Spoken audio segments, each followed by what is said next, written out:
Welcome to Walk Me to Sleep.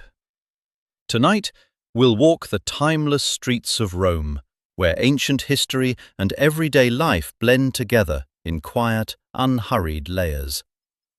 As we stroll beneath the stars, let the echoes of the past drift around us and allow the low murmur of the Tiber to guide our journey.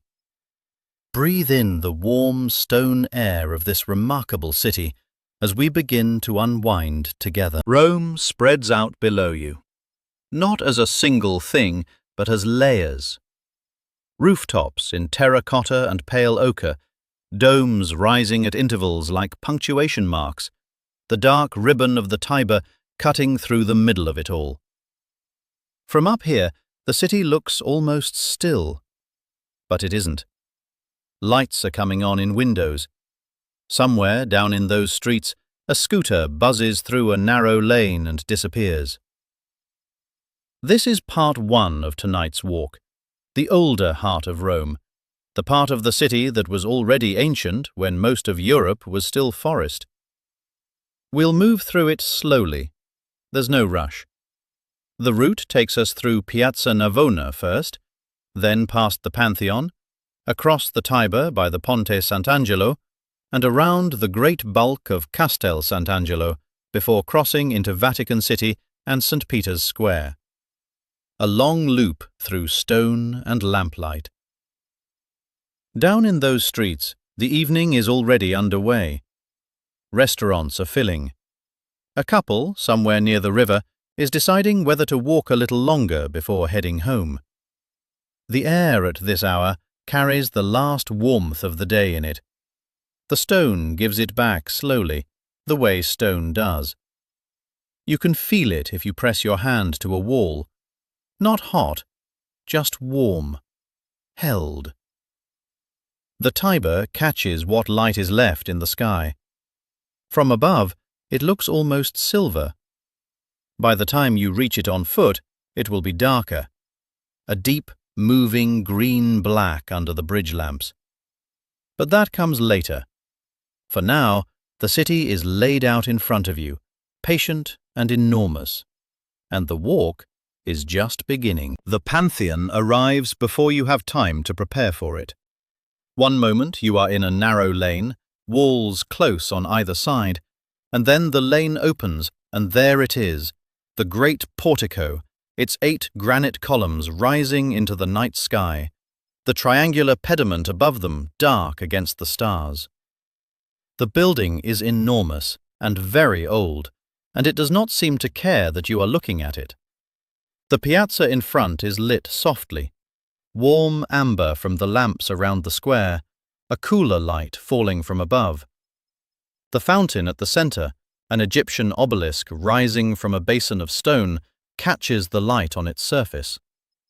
A few people move slowly around the edges of the square. It is late enough that the crowds have thinned, and the space feels open in a way it probably does not during the day. The air here has a particular quality, cool stone and something faintly damp from the fountain, and underneath it all, the faint trace of coffee drifting from a bar somewhere just off the piazza. You breathe it in without thinking about it. The Pantheon was built nearly 2,000 years ago, completed around 125 AD under the Emperor Hadrian, and the dome above its entrance is still, remarkably, intact. The oculus at its center, the circular opening that lets in sky and rain and light, is invisible from out here, but you know it is there. Near the far edge of the piazza, you notice an elderly couple moving slowly along the perimeter. The man's hand rests at the small of the woman's back, not guiding her, just there. She stops and tilts her head back to look up at the facade. He stops too, without a word, and waits. They stay like that for a moment. Then you catch a few words drifting across the square. Her voice, quiet. Ogni volta mi sembra più grande. And his reply, softer still. Lo so, amore. Lo so.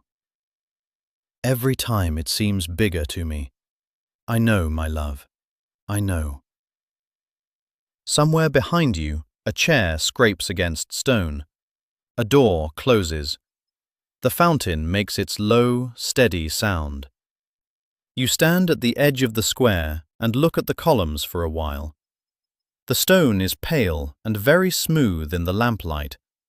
A pigeon lands on the rim of the fountain, looks around, and leaves. The columns are right beside you now, close enough to touch. You reach out and press your palm flat against one. The stone is cool, much cooler than the air, and slightly rough under your hand. Not smooth the way you might expect. There are small pits and ridges in the surface, the kind that only come from 2,000 years of weather and hands and time. You keep your palm there for a moment, then you let go. The portico, the deep covered porch formed by the columns, holds a different quality of air than the piazza outside. It is stiller here, slightly damp. There is a faint mineral smell, like wet stone after rain, even though it has not rained. The ceiling above you is deeply coffered, each square recess casting its own small shadow. The scale of it is hard to process up close.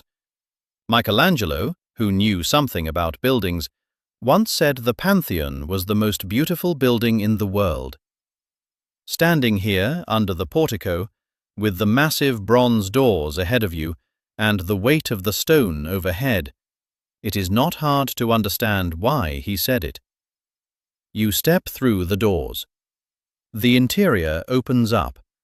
The famous dome above, the oculus at its center, a perfect circle of dark sky. At this hour, no sunlight pours through it, just the deep blue of a Roman evening, and a few faint stars if you look long enough.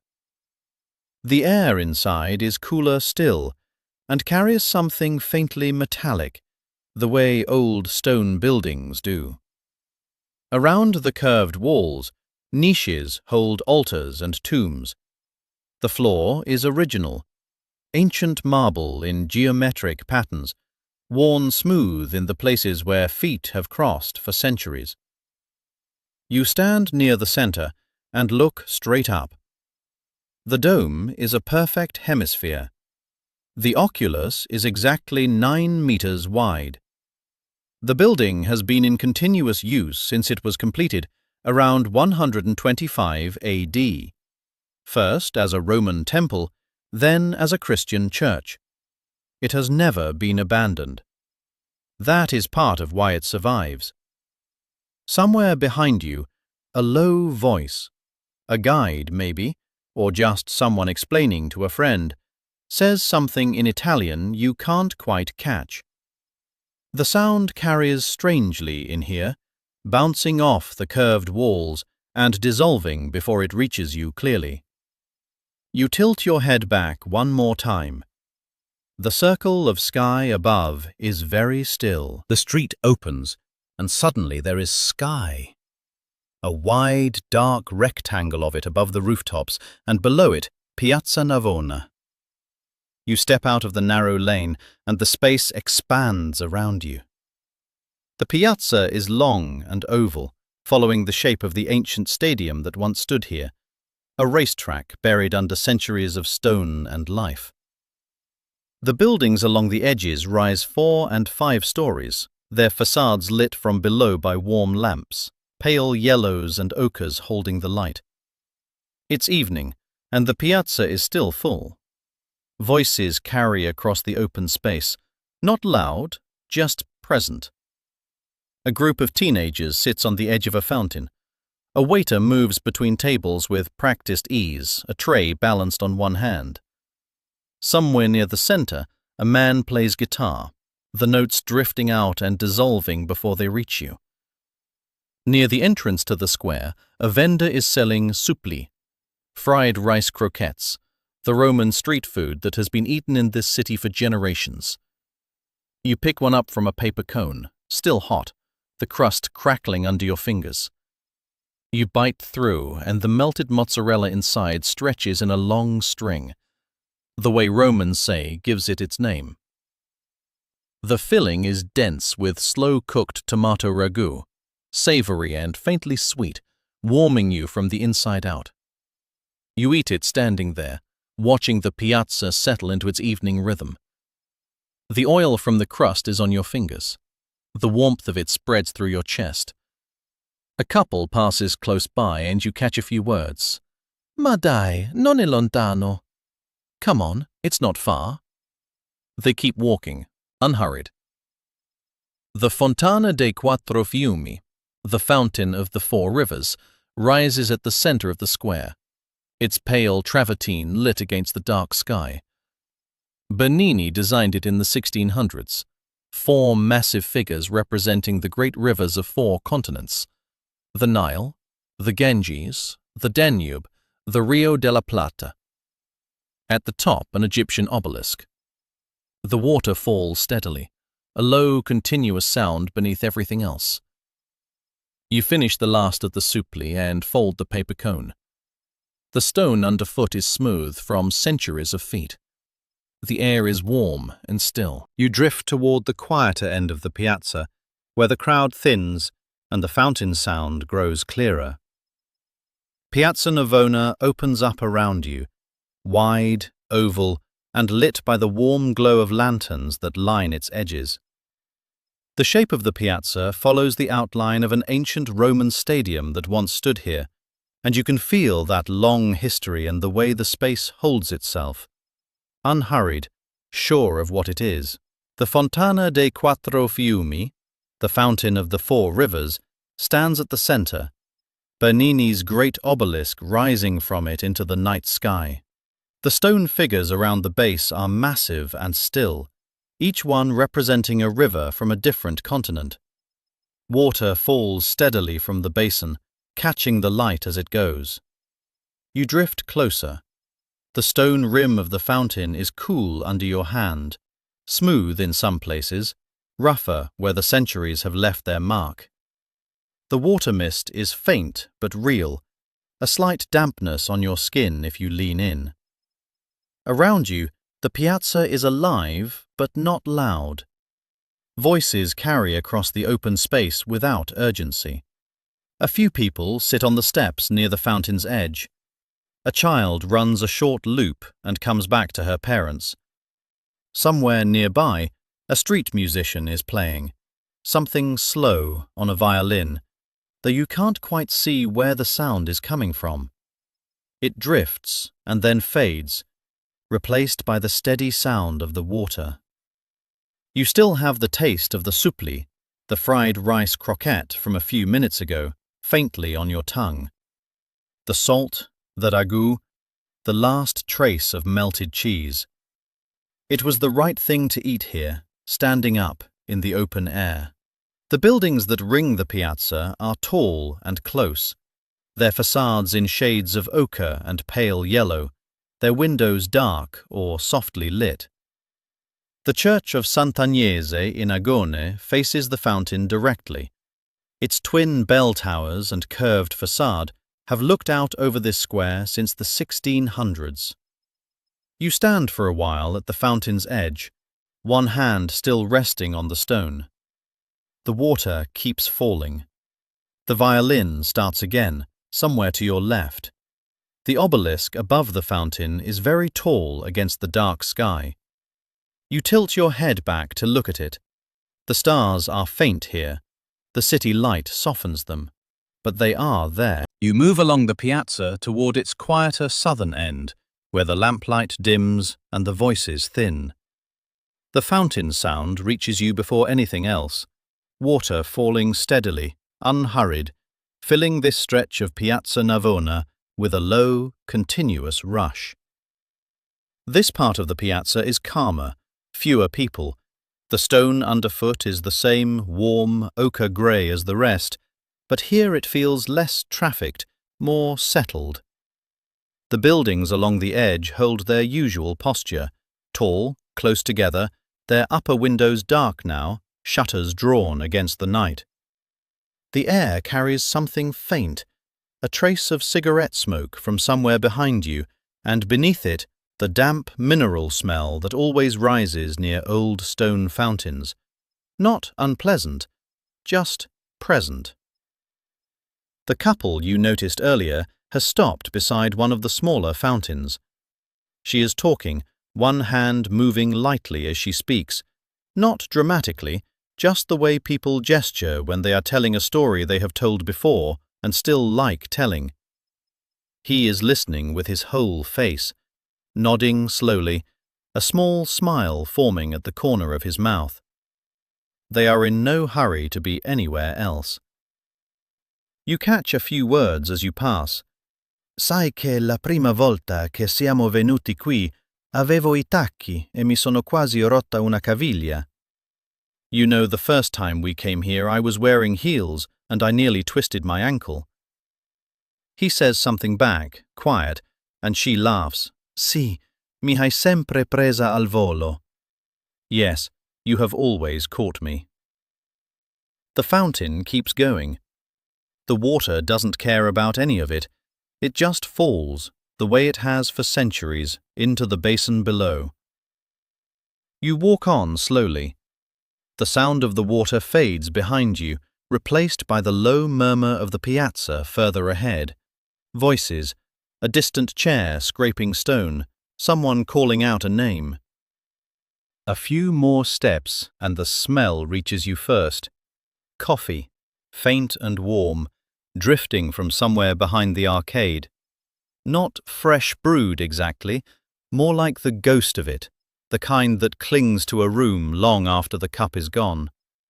You breathe it in without thinking. Piazza Navona is settling into its evening rhythm. The light has softened. The stone underfoot still holds the warmth of the day. You can feel it through your shoes, a low, steady heat rising from the travertine. The air itself is mild, almost close, the kind of warmth that makes you want to slow down rather than push through it. Somewhere nearby, a vendor is selling something. You catch a sweetness on the air, faint and caramelized, the kind that comes from roasted nuts or warm sugar. It drifts past and is gone. You don't see the source. It doesn't matter. A couple passes close enough that you catch a few words. Dai, ancora un giro. Come on, one more lap. And then they are past you, their voices folding back into the general murmur of the square. The piazza holds sound in a particular way. Voices don't carry so much as accumulate, layering softly until the whole space hums at a low, even frequency. You run a hand along the edge of a low stone barrier near the central fountain. The stone is rough under your fingertips, slightly gritty, warm on the surface and cooler just beneath. The water mist from the fountain barely reaches you here, but there is a faint dampness in the air around it, a coolness that doesn't quite arrive. You've been in this square long enough now that it has stopped feeling like a destination and started feeling like a place you simply are. The grand facades, the fountains, the slow movement of people, it has all become ordinary in the best way. A dog trots past on a lead, nose down, indifferent to everything. A child tugs at a sleeve. Someone laughs, short and bright, then stops.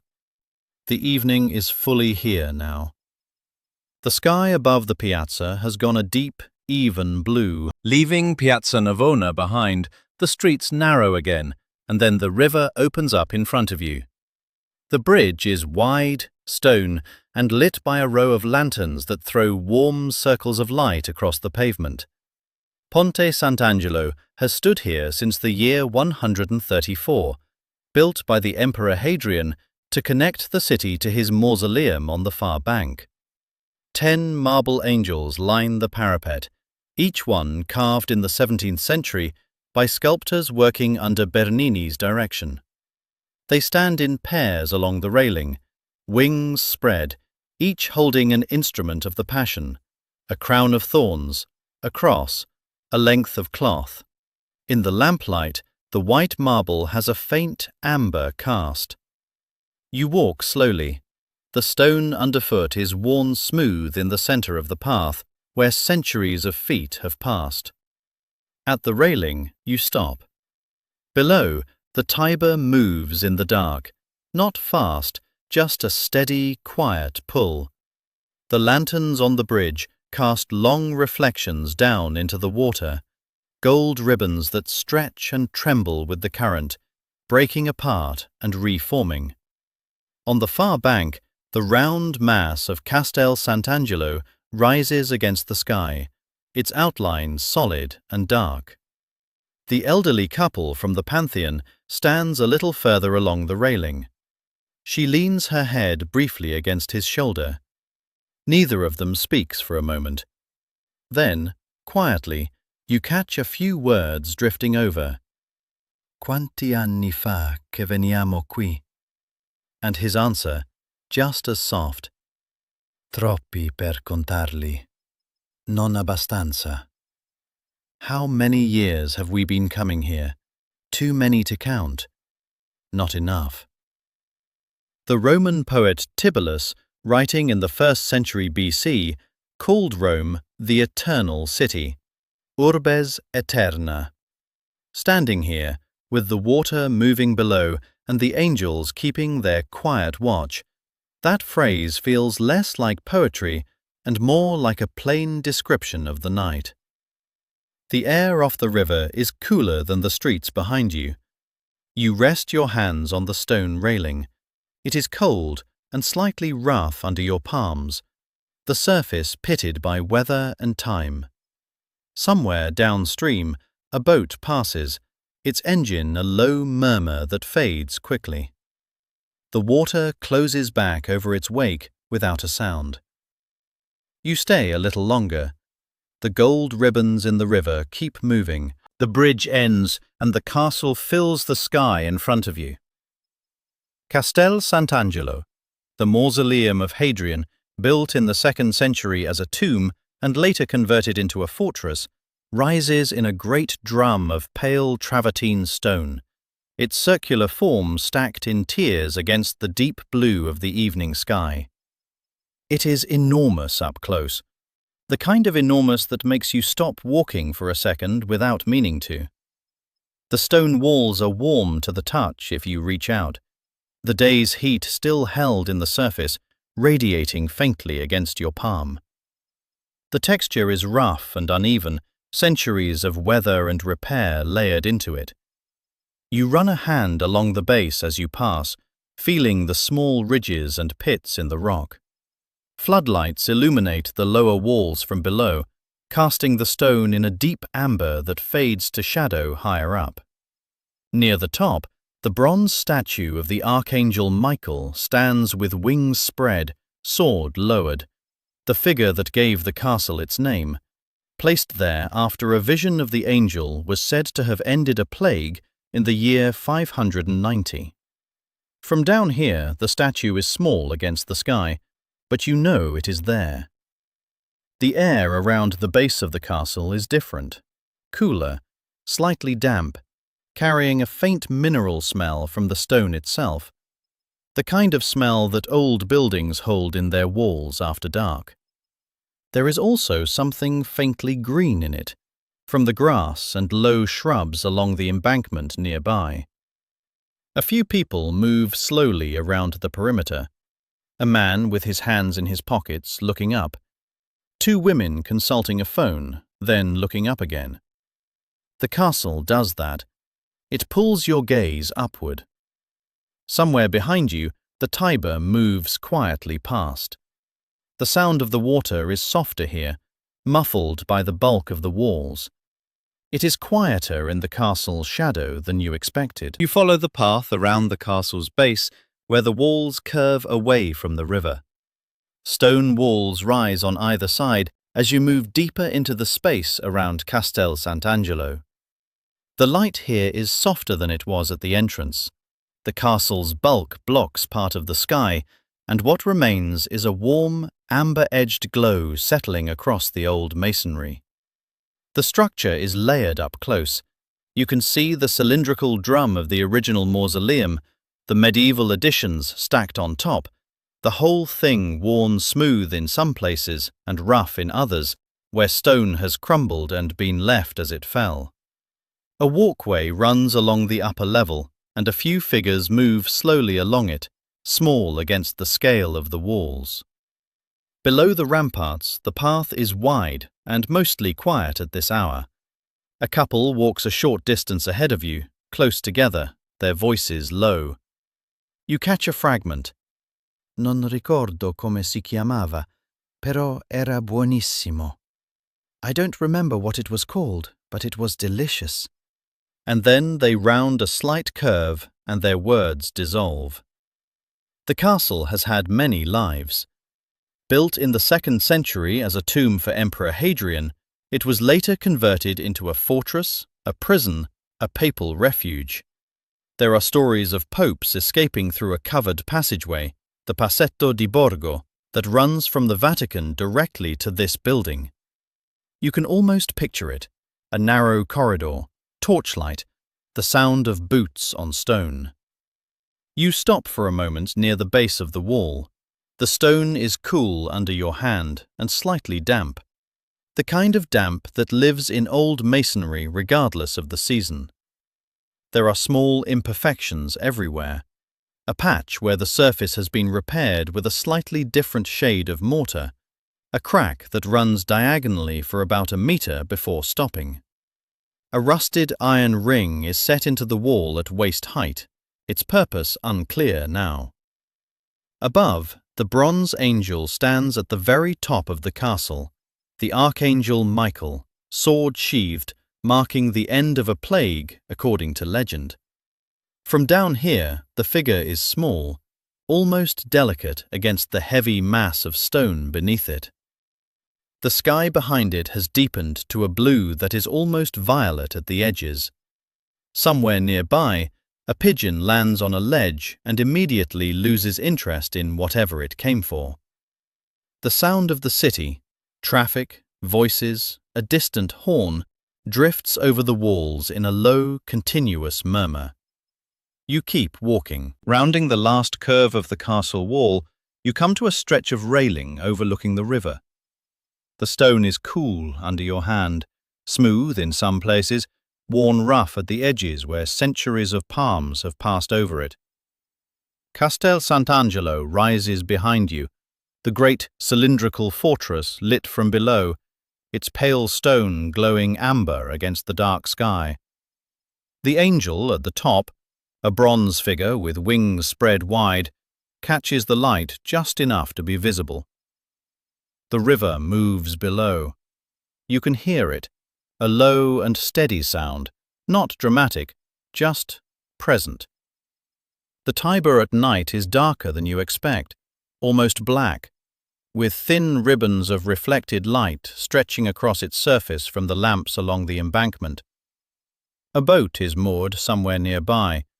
You can hear the faint knock of it against the stone, a slow, irregular rhythm. The air here has a particular quality, cooler than the streets behind you, and faintly damp. Not unpleasant, just different. You breathe it in, and there is something almost mineral about it, the smell of old water and old stone together. Two people pass close behind you, walking slowly. You catch a few words. Domani mattina, però. Tomorrow morning, though. And then they are past, their footsteps fading toward the bridge. You stay a moment longer at the railing.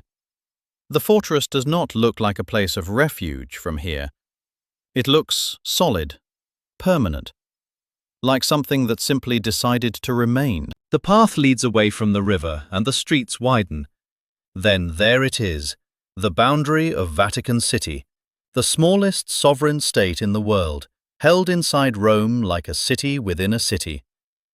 The Swiss Guard stands at the entrance in their distinctive striped uniform, vertical bands of yellow, blue and red, holding their position with the particular stillness of someone who has stood in this exact spot many times before.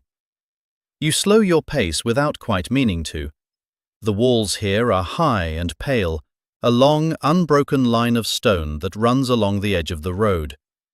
On the other side of those walls, the museums, the gardens, the archives, centuries of accumulated things, most of which you will never see.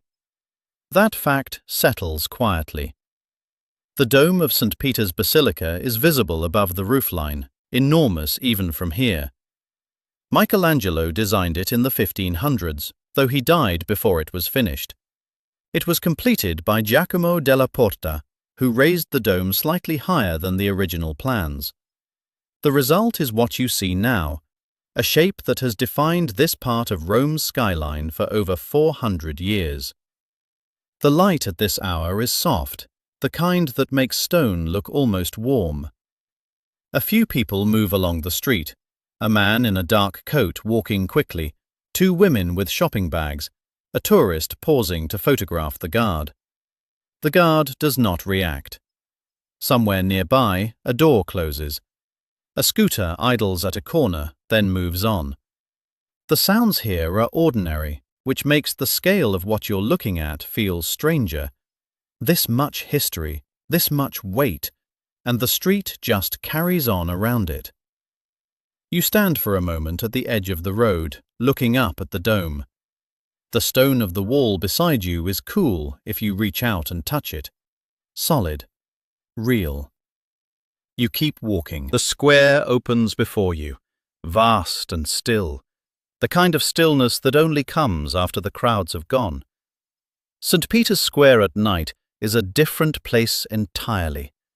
The great oval colonnade, Bernini's design, completed in the 1660s, curves around you on both sides, its rows of stone columns stretching out like two long arms.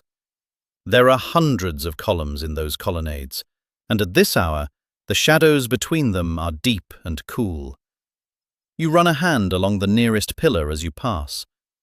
The stone is cold, smooth in some places, rougher where centuries of weather have worked at it. At the center of the square, the Egyptian obelisk, brought to Rome in the 1st century and placed here in 1586, rises without ceremony. No inscription, no decoration.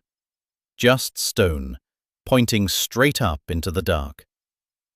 Two fountains flank it, their water catching the light from the lampposts, a low, continuous sound that carries across the open space. The basilica itself, St. Peter's Basilica, the largest church in the world, fills the far end of the square.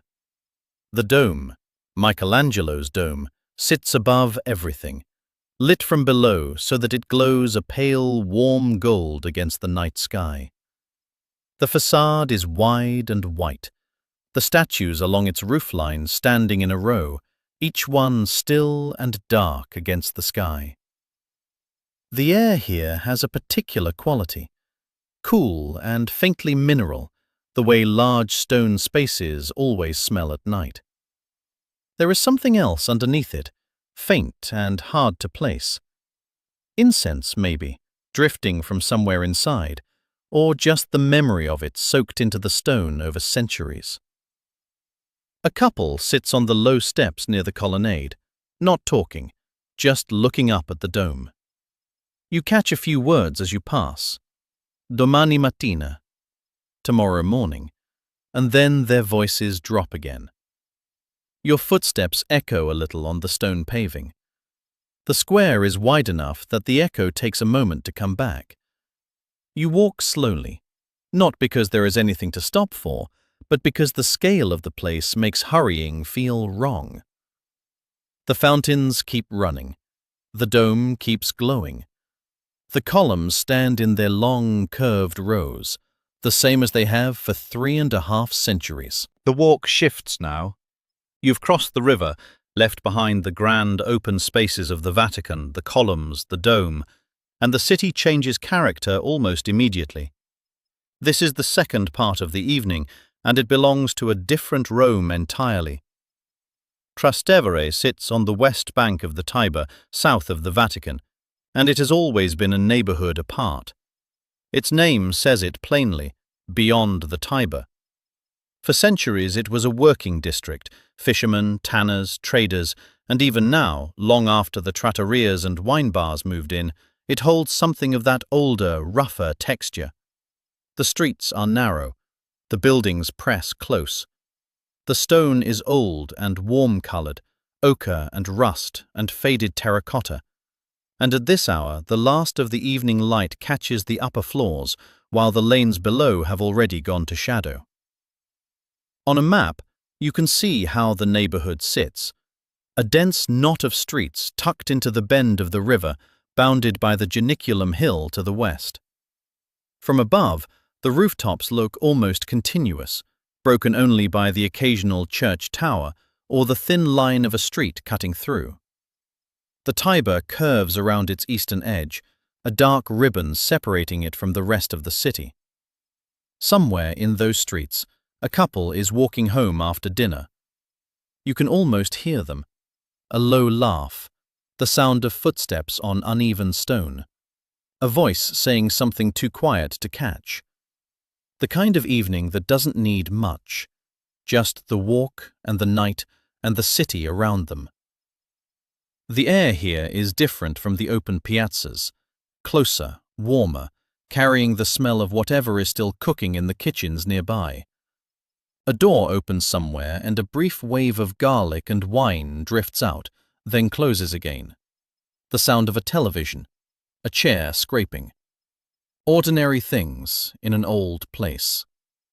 This is where the evening takes you next. Warm light spills from a small trattoria onto the stones outside, a rectangle of amber cutting across the dark lane.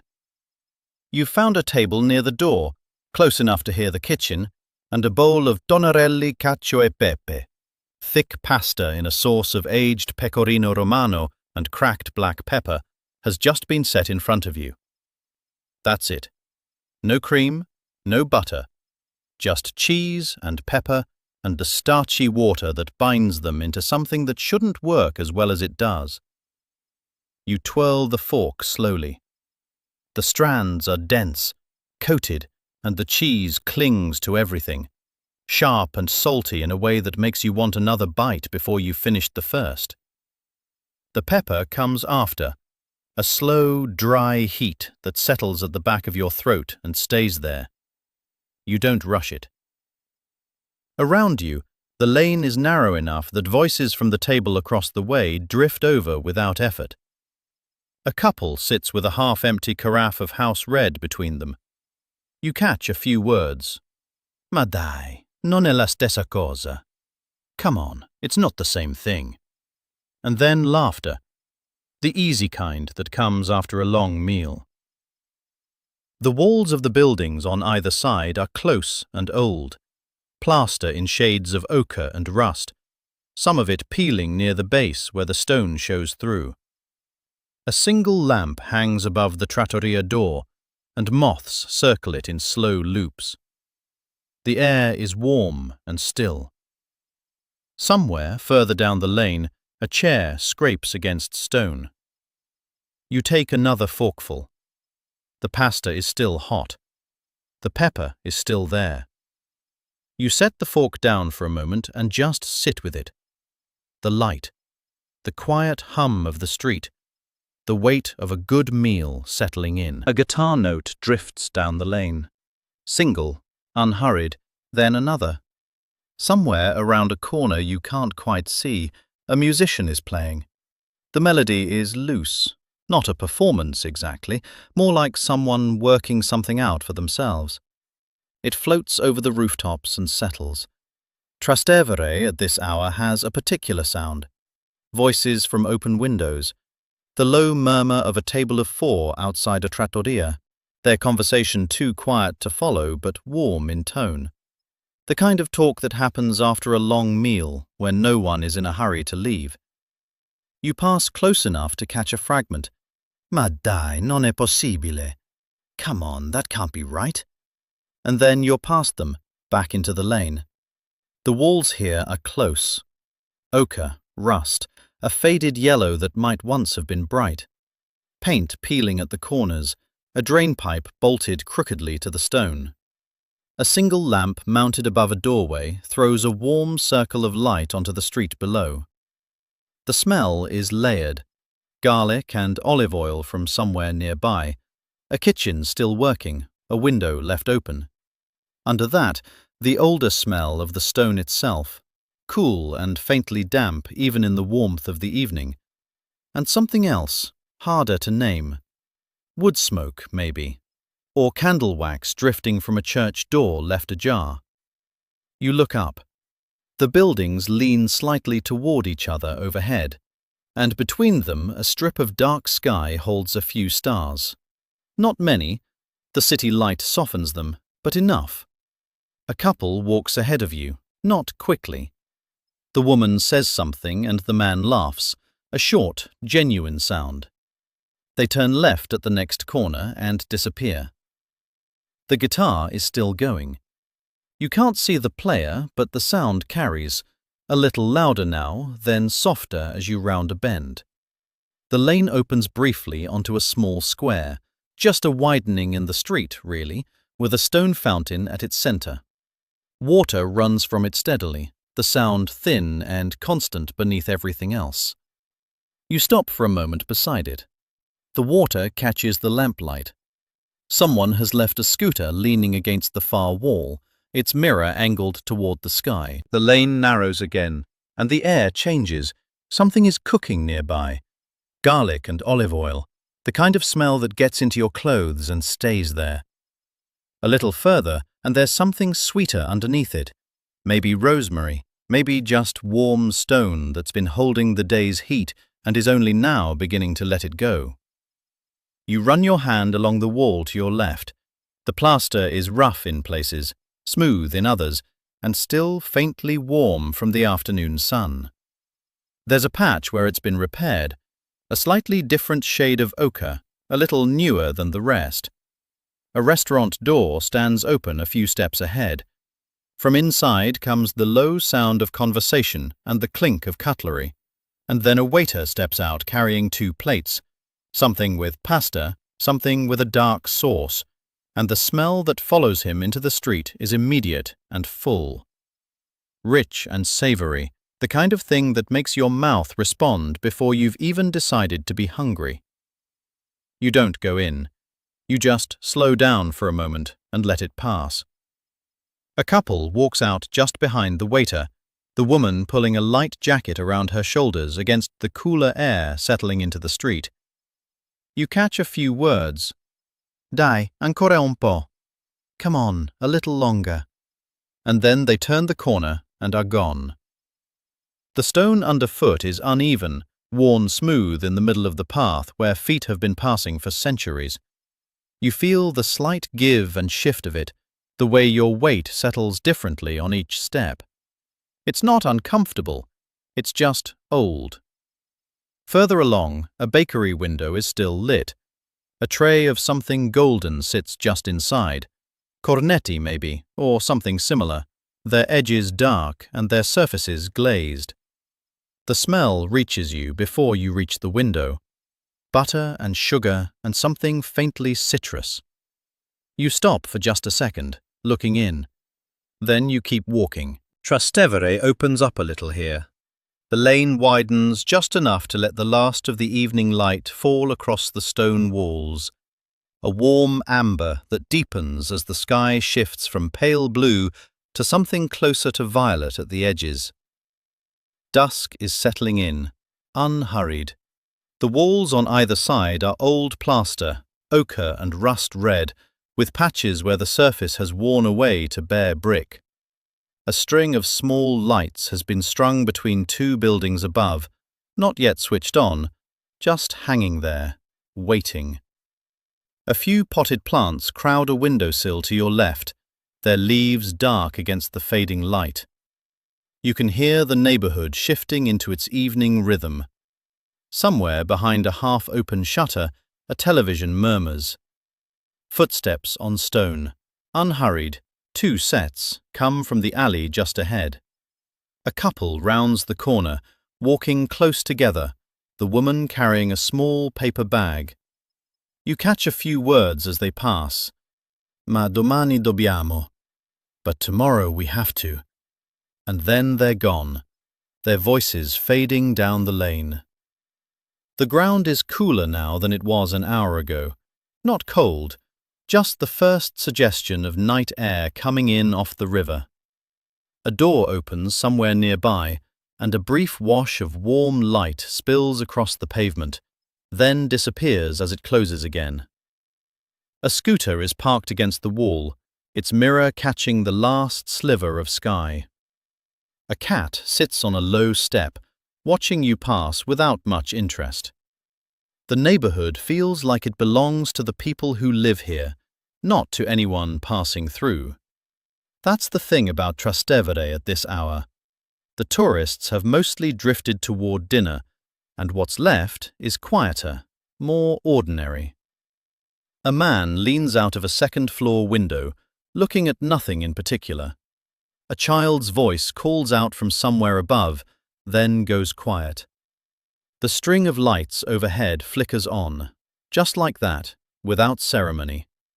Small, warm bulbs, close together, casting a soft glow on the plaster below. The lane looks different now, softer. The stone walls hold the light for a moment before the dark takes over at the edges. You keep walking. The sound of the river is still a little way off. The lane ends at the river, and there it is, Tiber Island, sitting in the middle of the water like a stone ship that never moved. You cross onto it from the Trastevere side, and the sound of the city shifts. The water is audible now on both sides, a low, steady rush that fills the space between the old buildings lining the island's edges. The Tiber runs dark tonight, catching the lamplight in long, broken streaks. The island is small. You could walk its length in a few minutes, but it has been inhabited for over 2,000 years. The Romans built a temple to Asclepius here in the 3rd century before the Common Era, choosing this spot because it was associated with healing. A hospital still stands here today, the Fate Bene Fratelli, one of the oldest continuously operating hospitals in the world. There is something quietly remarkable about that. The same ground, the same purpose, across 2 millennia. The stone of the embankment walls is rough and pale under the lamps. A few people sit along the low wall near the water's edge. A man reading, 2 women talking in low voices. The island has a stillness to it that the surrounding city doesn't quite share.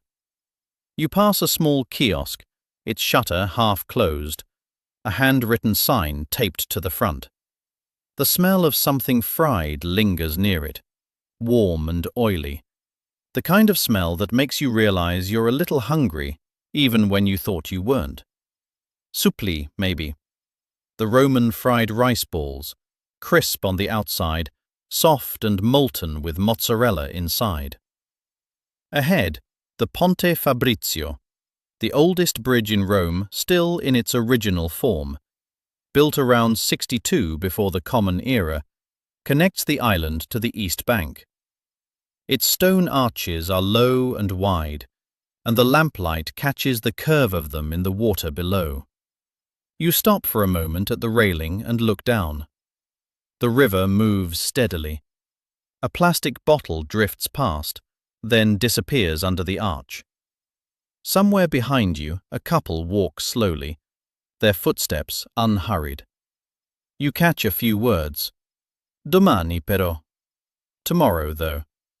And then they pass, their voices fading toward the far end of the island. The water keeps moving. The lamps hold steady. The island sits exactly where it has always sat. Across the bridge, the street opens up, and there it is, the great synagogue of Rome, its pale stone facade rising above the surrounding buildings with a quiet authority. The dome, square-based and distinctive, sits atop the structure like nothing else in this part of the city. It was completed in 1904, and it remains one of the largest synagogues in Europe. The building faces the Tiber, and from where you stand, You can see the way the lamplight catches the stone. Warm amber against the pale cream of the walls. The ornamental details along the facade are careful without being fussy. Carved cornices, arched windows, layers of decoration that reward a slow look. A few people pass along the pavement in front of it, their footsteps quiet on the stone. The Jewish community here is one of the oldest in the world. Romans have lived in this neighborhood, the old ghetto, for more than 2,000 years. That weight is not dramatic. It is just present, the way old things are present in Rome. Matter-of-factly, without announcement. Somewhere nearby, a car idles and then moves on. A door opens and closes. From a window above the street, you catch the faint smell of something cooking. Garlic, maybe olive oil, drifting down into the night air. It mixes with the cooler smell of the river, which is close enough that you can almost feel the damp of it. Two people walk past you, close together, their voices low. You catch a few words. Ma domani, dai, ci pensiamo domani. But tomorrow, come on, we'll think about it tomorrow. And then they are gone, their footsteps fading down the lane. You stand still for a moment and look up at the dome again. The sky behind it is deep and dark. Night fully arrived now. The stone of the synagogue holds the warmth of the day still, just barely. You could reach out and touch it. You don't. You just look. You walk along the synagogue's flank, and the sound reaches you before anything else. Water.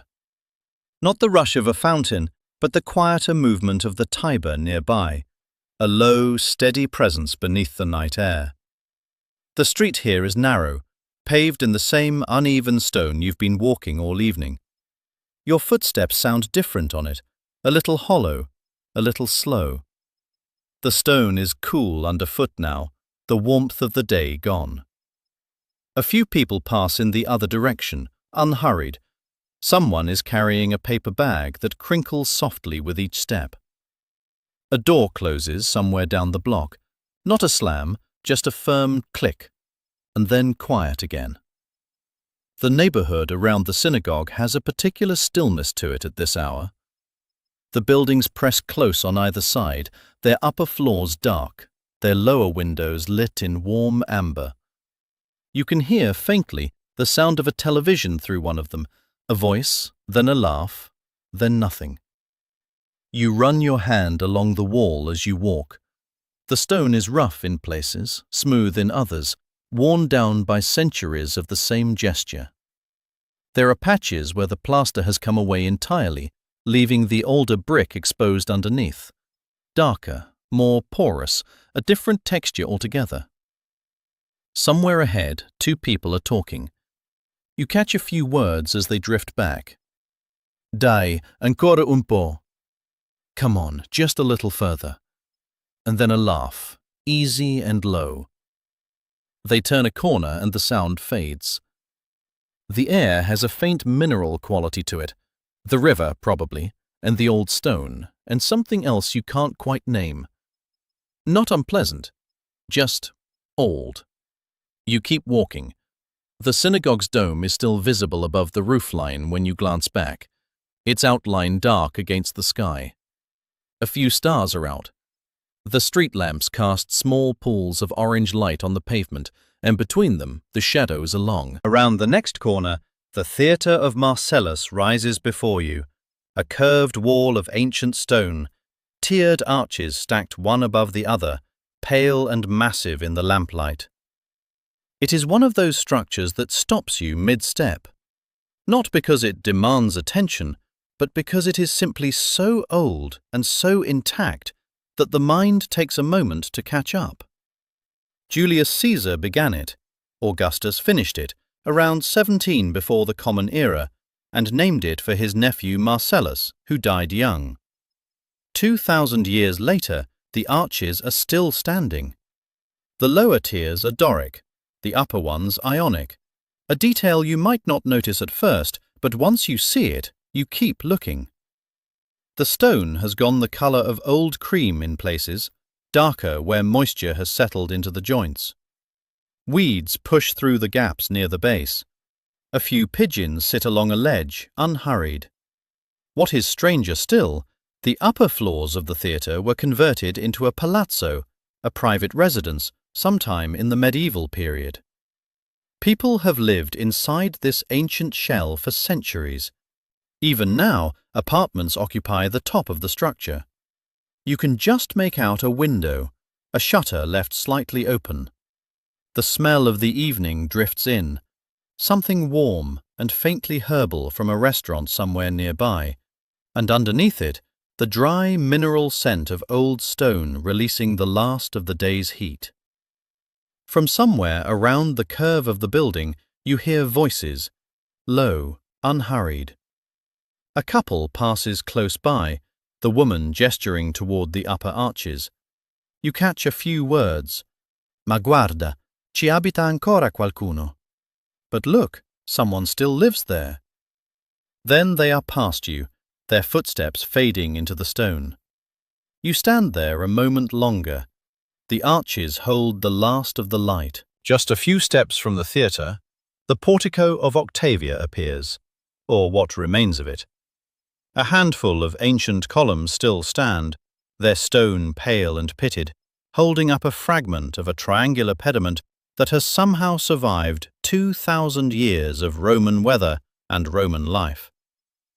The columns are close enough to touch. You reach out and press your palm flat against one.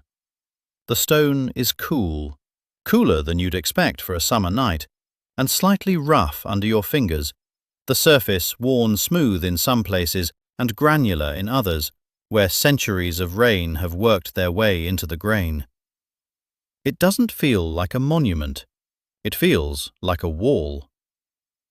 The portico was built in the 1st century before the Common Era, and dedicated by the Emperor Augustus to his sister Octavia.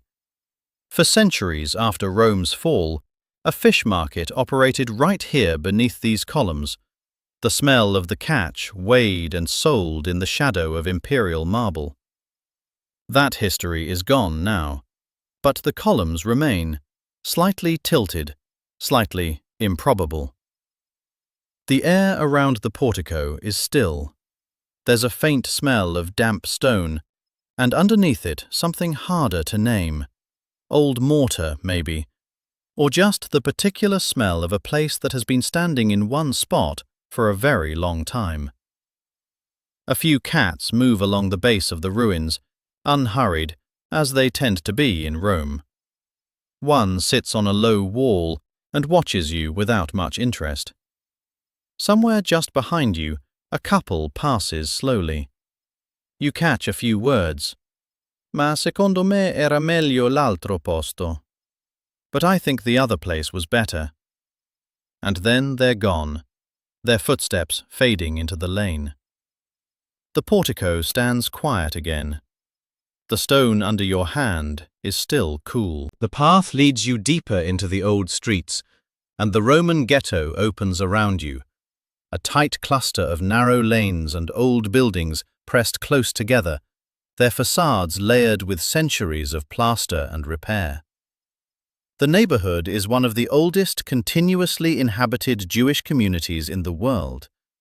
Jews have lived here since before the Common Era, long before the walls that once enclosed this district were built in the 1500s.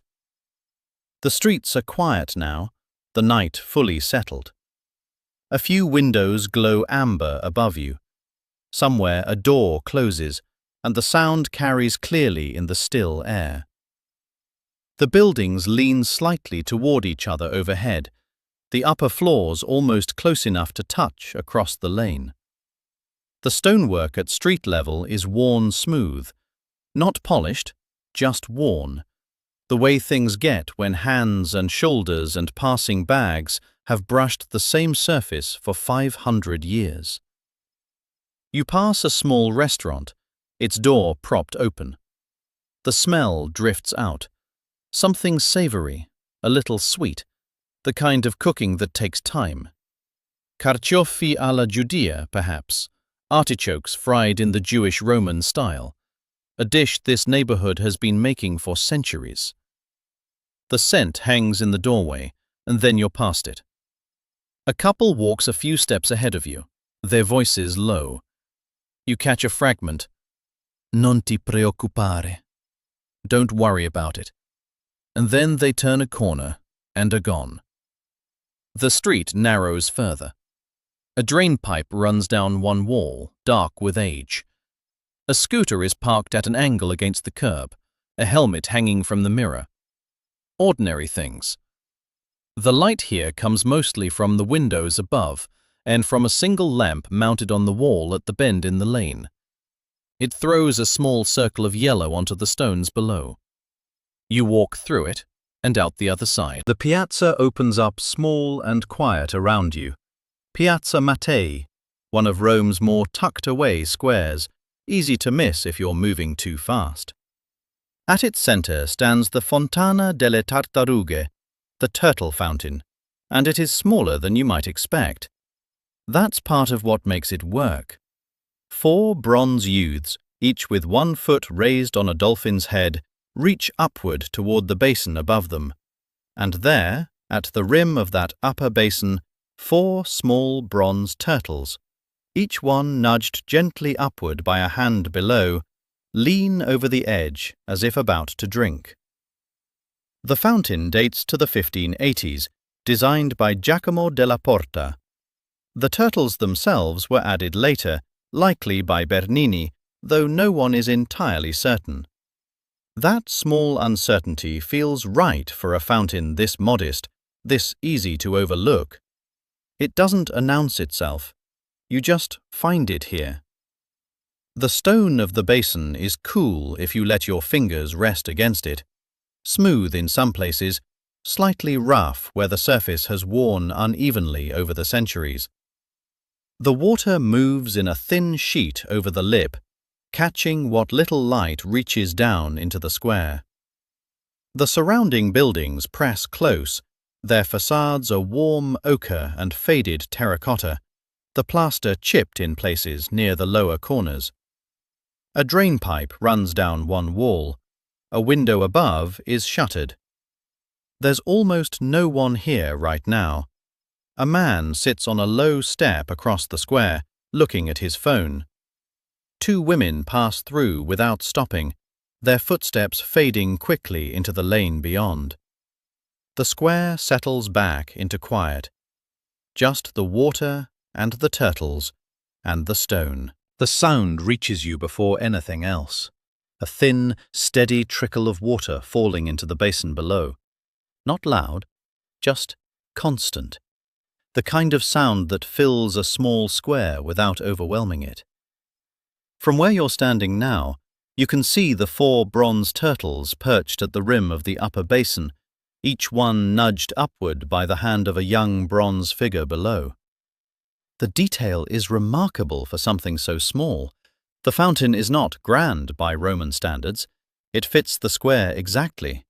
The buildings around it are close, pale ochre and faded terracotta, their upper floors dark now against the evening sky. A few lit windows throw soft rectangles of yellow light down onto the stones. Somewhere across the square, a shutter bangs once and then settles.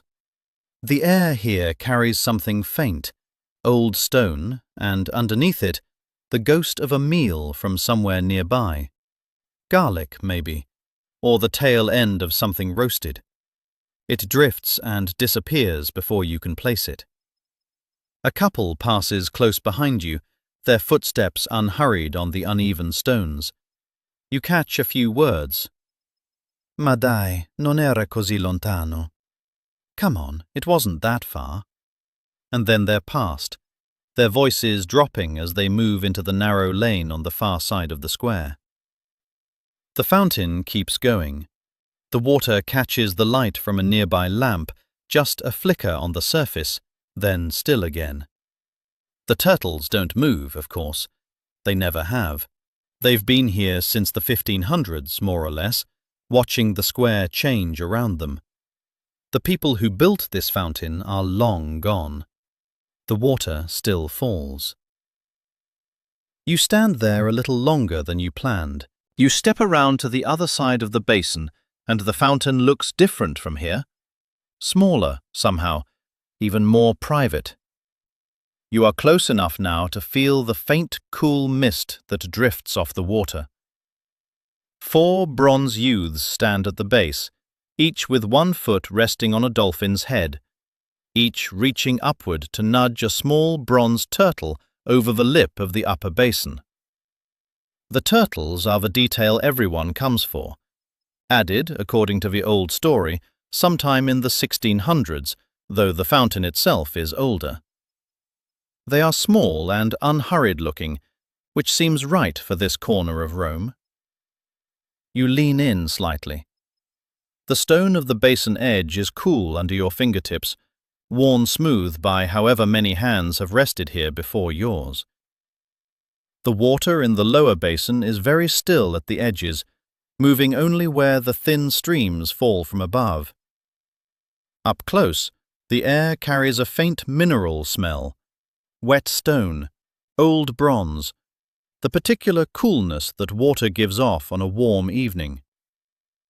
Somewhere behind you, a restaurant door opens and closes, and for just a moment the smell of garlic and something roasting drifts across the piazza before it disappears. The couple from earlier has stopped a few steps away. You catch a fragment. Ma dai, non era così lontano. Come on, it wasn't that far. And then a quiet laugh. The piazza is small enough that sound carries. A chair scrapes. Someone sets a glass down on a table. The fountain keeps going, steady and indifferent, the way water always is. You run your thumb along the edge of the basin one more time. The stone is almost cold now. You leave the fountain behind, and the lane widens as it bends once, then again, and then Campo de' Fiori opens up around you. A wide, flat square ringed by low buildings in shades of ochre and rust, their upper windows dark now, shutters pulled. By day, this is a market square, stalls selling vegetables and flowers and fish. At night, it becomes something else. Chairs scraping on stone, voices overlapping, the warm glow of bar lights spilling out onto the pavement. A few groups linger at outdoor tables. Someone is laughing loudly at the far end of the square, the sound bouncing off the surrounding walls and then dissolving into the dark. At the center of the square stands the statue of Giordano Bruno, the 16th century philosopher who was burned here for heresy in 1600. He faces downward, hooded, his back to the Vatican. He has stood here since 1889. At night, with the square lit unevenly around him, he looks very still. Someone pours you a short glass of rough house red from a carafe, the kind sold by the litre at the corner bars here. It is dark and a little tannic, smelling of earth and dried cherry. You hold the glass loosely, leaning against a stone wall, and let the square settle around you. The wine goes down easy in the cool night air. You take another small sip and don't rush it. Nearby, a couple sits at a small table, their chairs angled toward each other.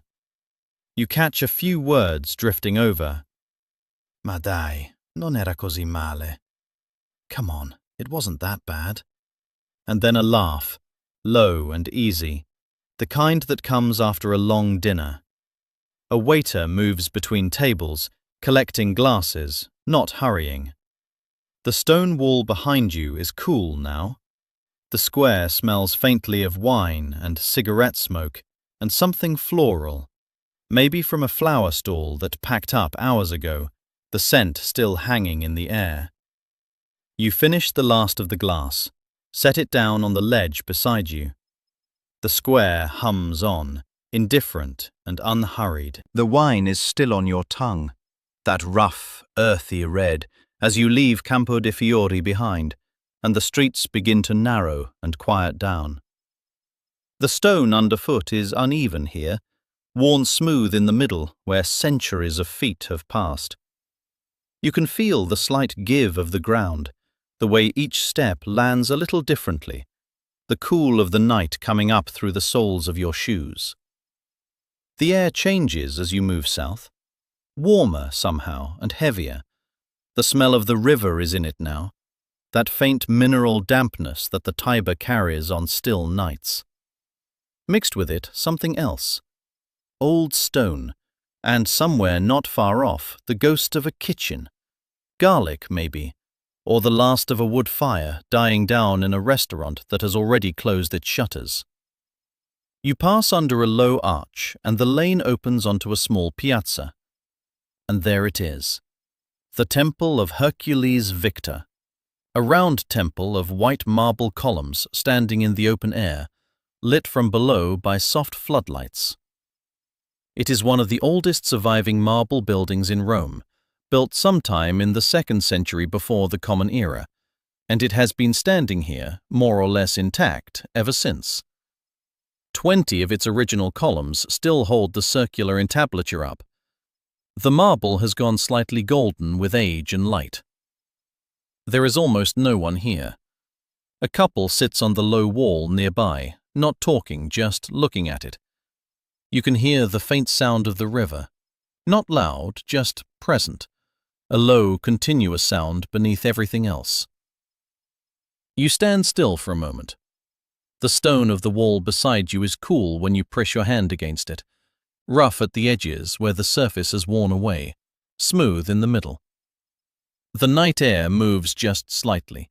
Not a wind, just a shift. The smell of the river comes and goes. Somewhere behind you, a door closes. Footsteps on stone, then nothing. The temple stands the way it has always stood, round and pale and very old, holding its shape against the dark. The lane narrows and then opens onto a wide portico, the entrance to Santa Maria in Cosmedin, a long, shaded loggia with stone columns, the kind of place that takes a moment for your eyes to adjust to. This is where the Bocca della Verità lives, the mouth of truth, a large marble disc carved with a bearded face set into the wall at the far end of the porch. It dates back to ancient Rome, possibly a drain cover, possibly a votive offering. No one is entirely certain. What people do know is the legend. That if you place your hand in the mouth and speak a lie, the stone will bite it off. The face is worn smooth in places, the features softened by centuries of hands and weather. The eyes are hollow, the mouth is open, a dark gap in the stone, wide enough for a hand. You look at it for a moment. It is heavier and more serious than you expected, even knowing the story. The columns of the portico cast long shadows across the floor. The stone underfoot is cool and slightly uneven. A few other visitors stand nearby, speaking quietly. Someone holds up a phone. A child reaches toward the mouth, then pulls back, laughing. You catch a fragment from the parent beside her. Dai, non fa niente. Come on, it won't do anything. The church behind the portico, Santa Maria in Cosmedin, is one of the oldest in Rome, built in the 6th century on the ruins of a Roman temple. Its bell tower rises above the roofline, simple and straight, dark brick against the evening sky. The whole site sits quietly at the edge of the Forum Boarium, the ancient cattle market that once occupied this bend of the Tiber. You step a little closer to the disc. The marble is cold when you brush it with your fingertips, genuinely cold, the way stone gets when it has been in shade for a long time. The carved grooves of the face are deeper than they look from a distance. You trace the edge of the mouth without putting your hand inside. Some things are better left as questions. The stone is cold under your fingertips. That's the first thing you notice. Not the age of it, not the history, just the temperature. The marble face of the Bocca della Verità, the mouth of truth, is smooth in some places, rough and pitted in others, worn down by centuries of hands doing exactly what yours just did. The mouth itself is a wide open circle, dark inside. The legend is simple. If you place your hand in and tell a lie, the mouth will bite it off. No one believes it. Everyone hesitates anyway. The mask is set into the portico wall of Santa Maria in Cosmedin, a church that has stood here since at least the 6th century. The portico is dim and cool, a relief from the night air outside. Your footsteps sound different here, more contained, bouncing back off the stone floor and the low ceiling. A few other visitors are nearby, speaking quietly.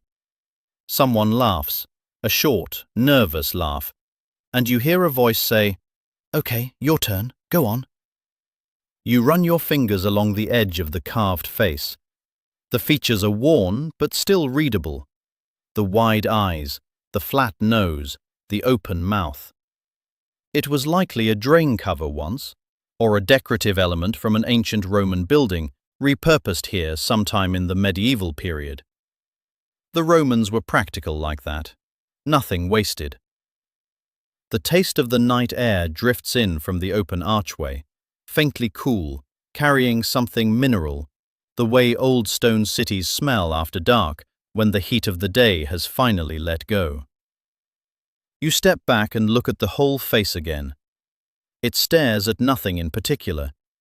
It has been staring at nothing in particular for a very long time. Outside, the Piazza della Bocca della Verità is quiet. The orange trees in the small garden nearby are just dark shapes in the low light. The church bell tower rises above the roofline, solid and plain. You stand there for a moment, hand still slightly cool from the stone, and then you turn and walk back out into the night. The path opens up, and suddenly there is a great deal of space, more than you expected. The Circus Maximus stretches out before you, a long, shallow valley between two hills, the Palatine rising on one side and the Aventine on the other. At night, the scale of it is easier to feel than to see. The grass is dark. The far end of the oval disappears into shadow.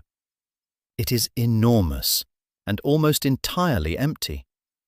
This was once the largest stadium in the ancient world, capable of holding, by some accounts, 250,000 people.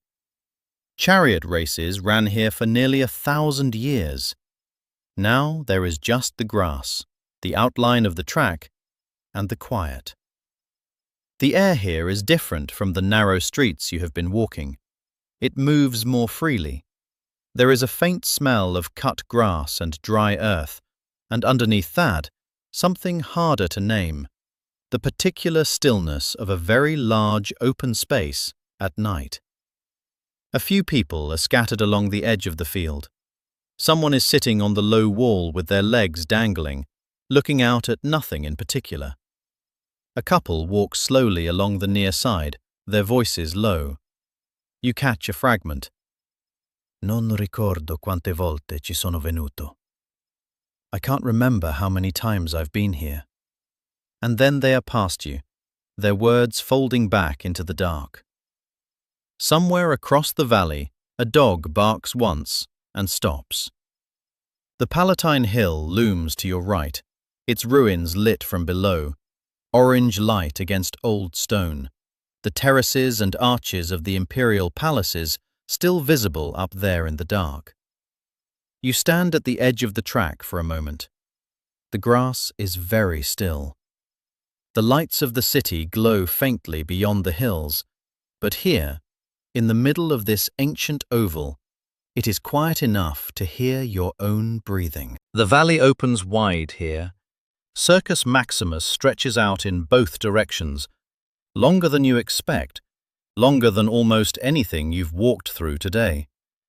At its peak, this place held 250,000 people.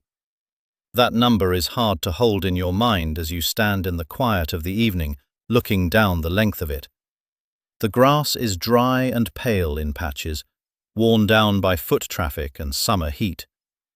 Along the inner edge, low stone remnants mark where the central barrier once ran, the spina, the long dividing wall around which chariots turned at speed, again and again, 7 laps per race. The Palatine Hill rises to your right, its slope dense with umbrella pines and the dark outlines of ancient walls. The emperors once watched from up there, from private boxes built into the hillside. From that height, the whole oval would have been visible, the horses, the dust, the crowd. Down here, it's much quieter.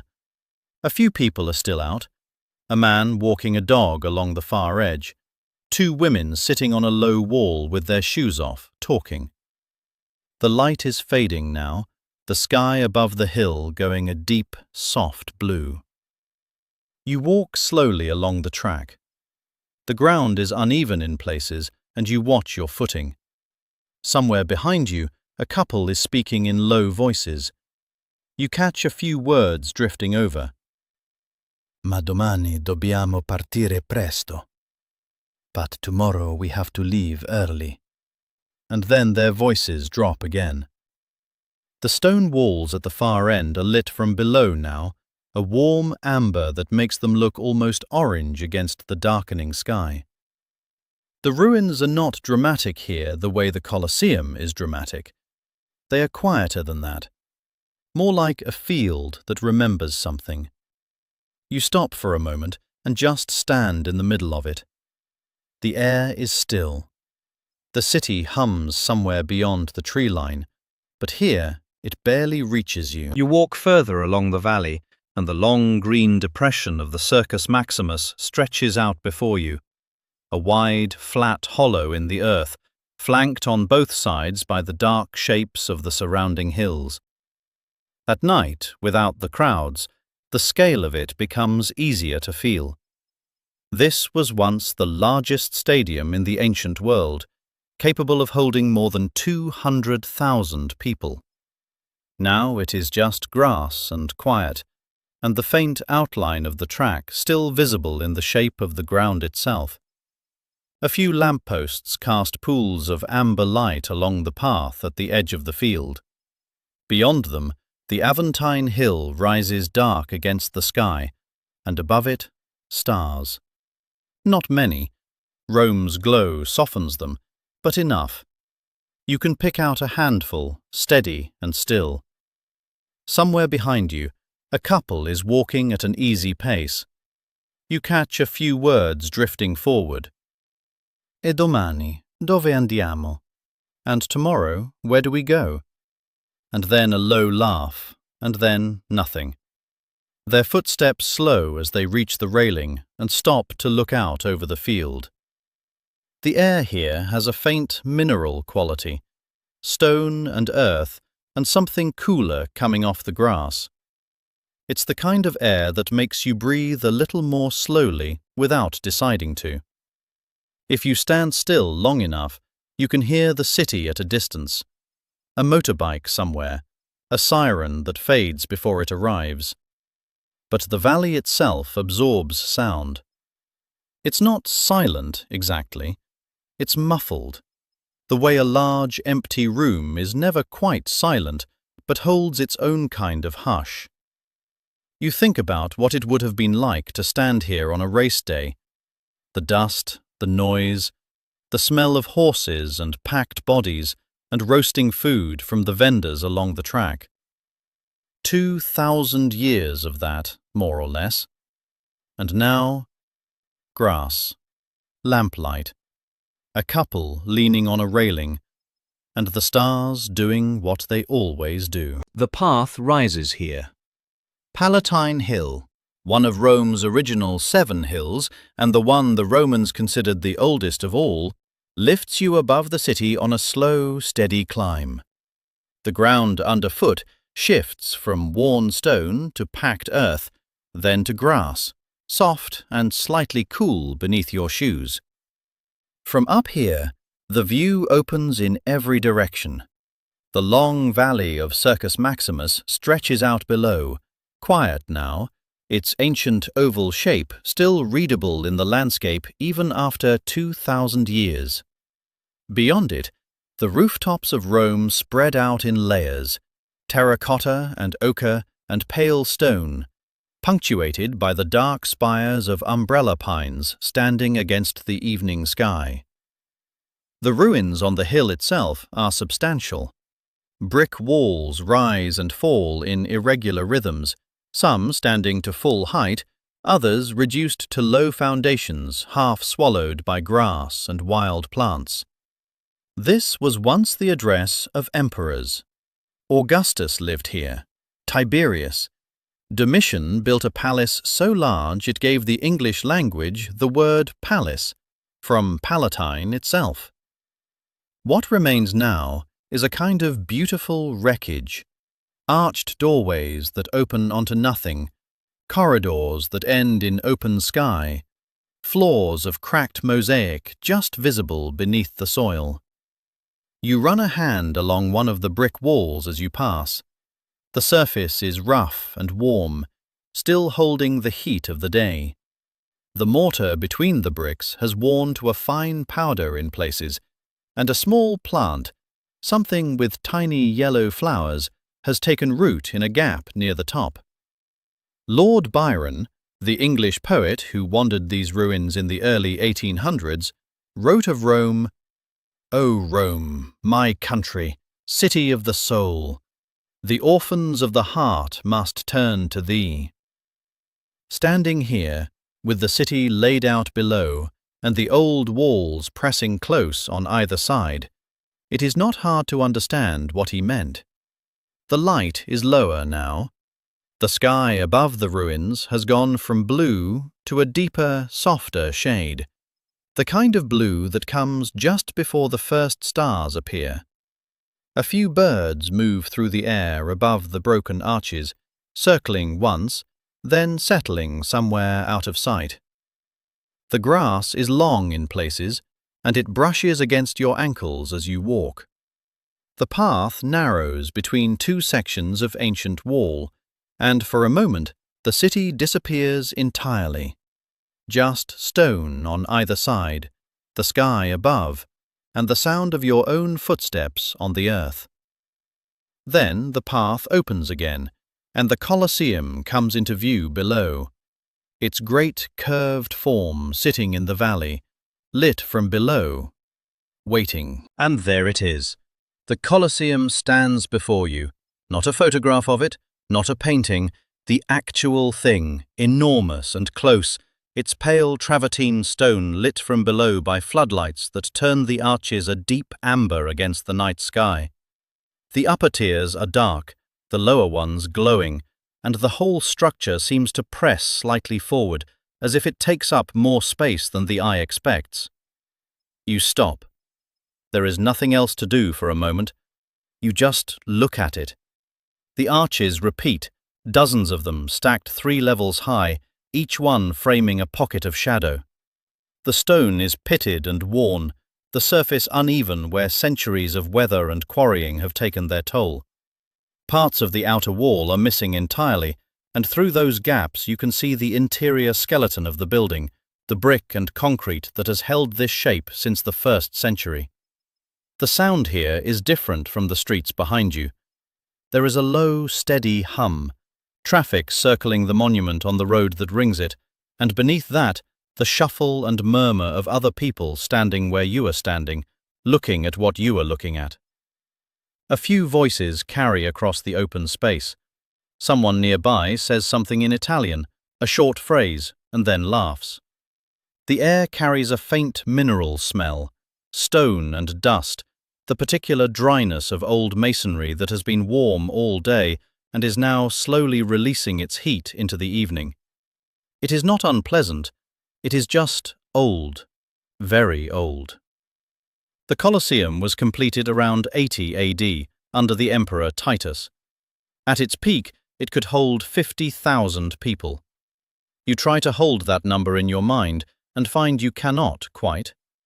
The arches help, each one a door, a passage, a way in for the crowd. 80 entrances in total, they say, so the whole place could empty in minutes. A couple stands a few meters to your left, close together, both looking up. One of them points toward the upper tier, tracing something with a finger. You catch a few words drifting over. Quella parte là, guarda. That part there, look. Then quiet again. The floodlights shift the color of the stone from amber to a cooler gold as a cloud passes somewhere above. The arches deepen. The shadows inside them go very dark. You stand there a little longer, listening to the low hum of the city circling this ancient thing. The Colosseum is still close behind you, but the path has curved away from it now, and the air feels different here, cooler, slightly damp, as if the ground holds moisture from somewhere deeper. This is the area above the Domus Aurea, Nero's golden house, the vast palace complex the emperor built after the Great Fire of 64 AD, much of it now buried beneath the hill you're walking over. You can't see it from here, it's all underground, but knowing it's there changes the feel of the ground underfoot somehow. The stone path is uneven in places, and you notice the slight give of packed earth at the edges where the paving ends. Your hand brushes a low wall as you pass. The surface is rough, gritty with age, warm on the sun-facing side, and noticeably cooler where the shadow falls. The smell here is earthy, not unpleasant, more like old stone and dry soil, and something faintly mineral, the kind of smell that comes from places that have been sealed and opened and sealed again over centuries. There's a faint trace of something green, too, from the scrub vegetation that grows in the cracks along the hillside. A couple passes you going the other way, walking slowly. One of them is reading something aloud from a phone. You catch a few words. Costruita su 150 ettari. Built across 150 hectares. And then they're past you, their voices fading down the path. The scale of what's beneath you is hard to hold in your mind. Ancient sources described the Domus Aurea as having a rotating dining room, gilded ceilings, and a lake where the Colosseum now stands. Most of it was buried by later emperors who built over it deliberately, erasing it, reclaiming the land for the public. What remains is underground, in the dark, largely unvisited. You keep walking. The hill rises slightly to your left. The Colosseum is still visible if you turn, its upper arches catching the last of the afternoon light. But ahead the path opens out, and the city reasserts itself. The path curves along the outer wall of the Colosseum, and the scale of it becomes harder to ignore the closer you get. Stone rises in great arched tiers above you, layer upon layer, each arch framing a dark hollow, the whole structure repeating itself around the curve until it disappears from view. The travertine is pale and worn, almost cream-coloured in places, darker where centuries of weather have worked into the surface. You run a hand along the base of the wall as you pass. It is rough, cooler than you expected. The stone has a slight give of texture under your fingertips, pitted, granular, nothing smooth about it.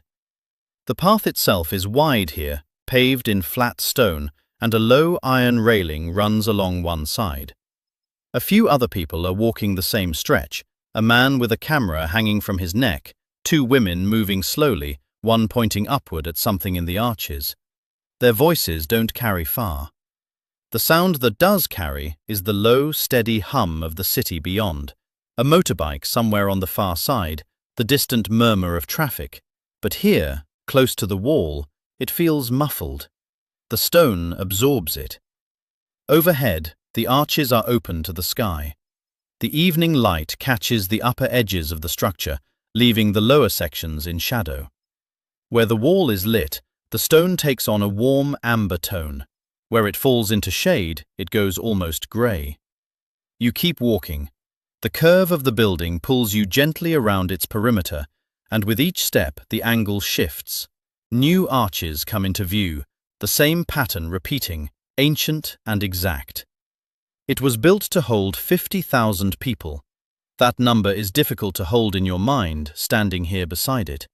You stop trying and just look at the wall. Somewhere behind you, a pair of voices drifts closer. The couple from earlier, it sounds like, still walking at their own unhurried pace. You catch a fragment. Domani però, non stasera. Tomorrow, though, not tonight. Then a quiet laugh, and their footsteps slow. The path continues around the base of the Colosseum, the stone wall holding its shape against the darkening sky. Beyond the Colosseum's curve, the path opens and the Roman Forum spreads out below you. It is vast, far larger than you expect. Columns rise from the earth at odd angles, some still standing in rows, others broken at the base, their stone pale and worn to a soft cream color in the evening light. The ground between them is uneven, a mix of ancient paving stones and exposed earth, and the whole site sits lower than the surrounding streets, as if the city has slowly risen around it over 2,000 years. The stone here has a particular quality to it, not rough exactly, but textured in a way that speaks to age. Where the light catches the surface of a column, you can see the faint grain of the marble, the small pits and striations left by centuries of weather. Some columns still carry fragments of their original capitals at the top, carved with acanthus leaves now softened by erosion. Others are plain stumps, ending abruptly mid-air. The smell is dry and mineral. Warm stone, dust, a faint trace of the cypress trees that line the upper edges of the site. It is not unpleasant. It is the smell of something very old and very still. This was once the center of the Roman world. The Forum served as the city's marketplace, its civic heart, the place where laws were announced and elections held. Julius Caesar was cremated near here.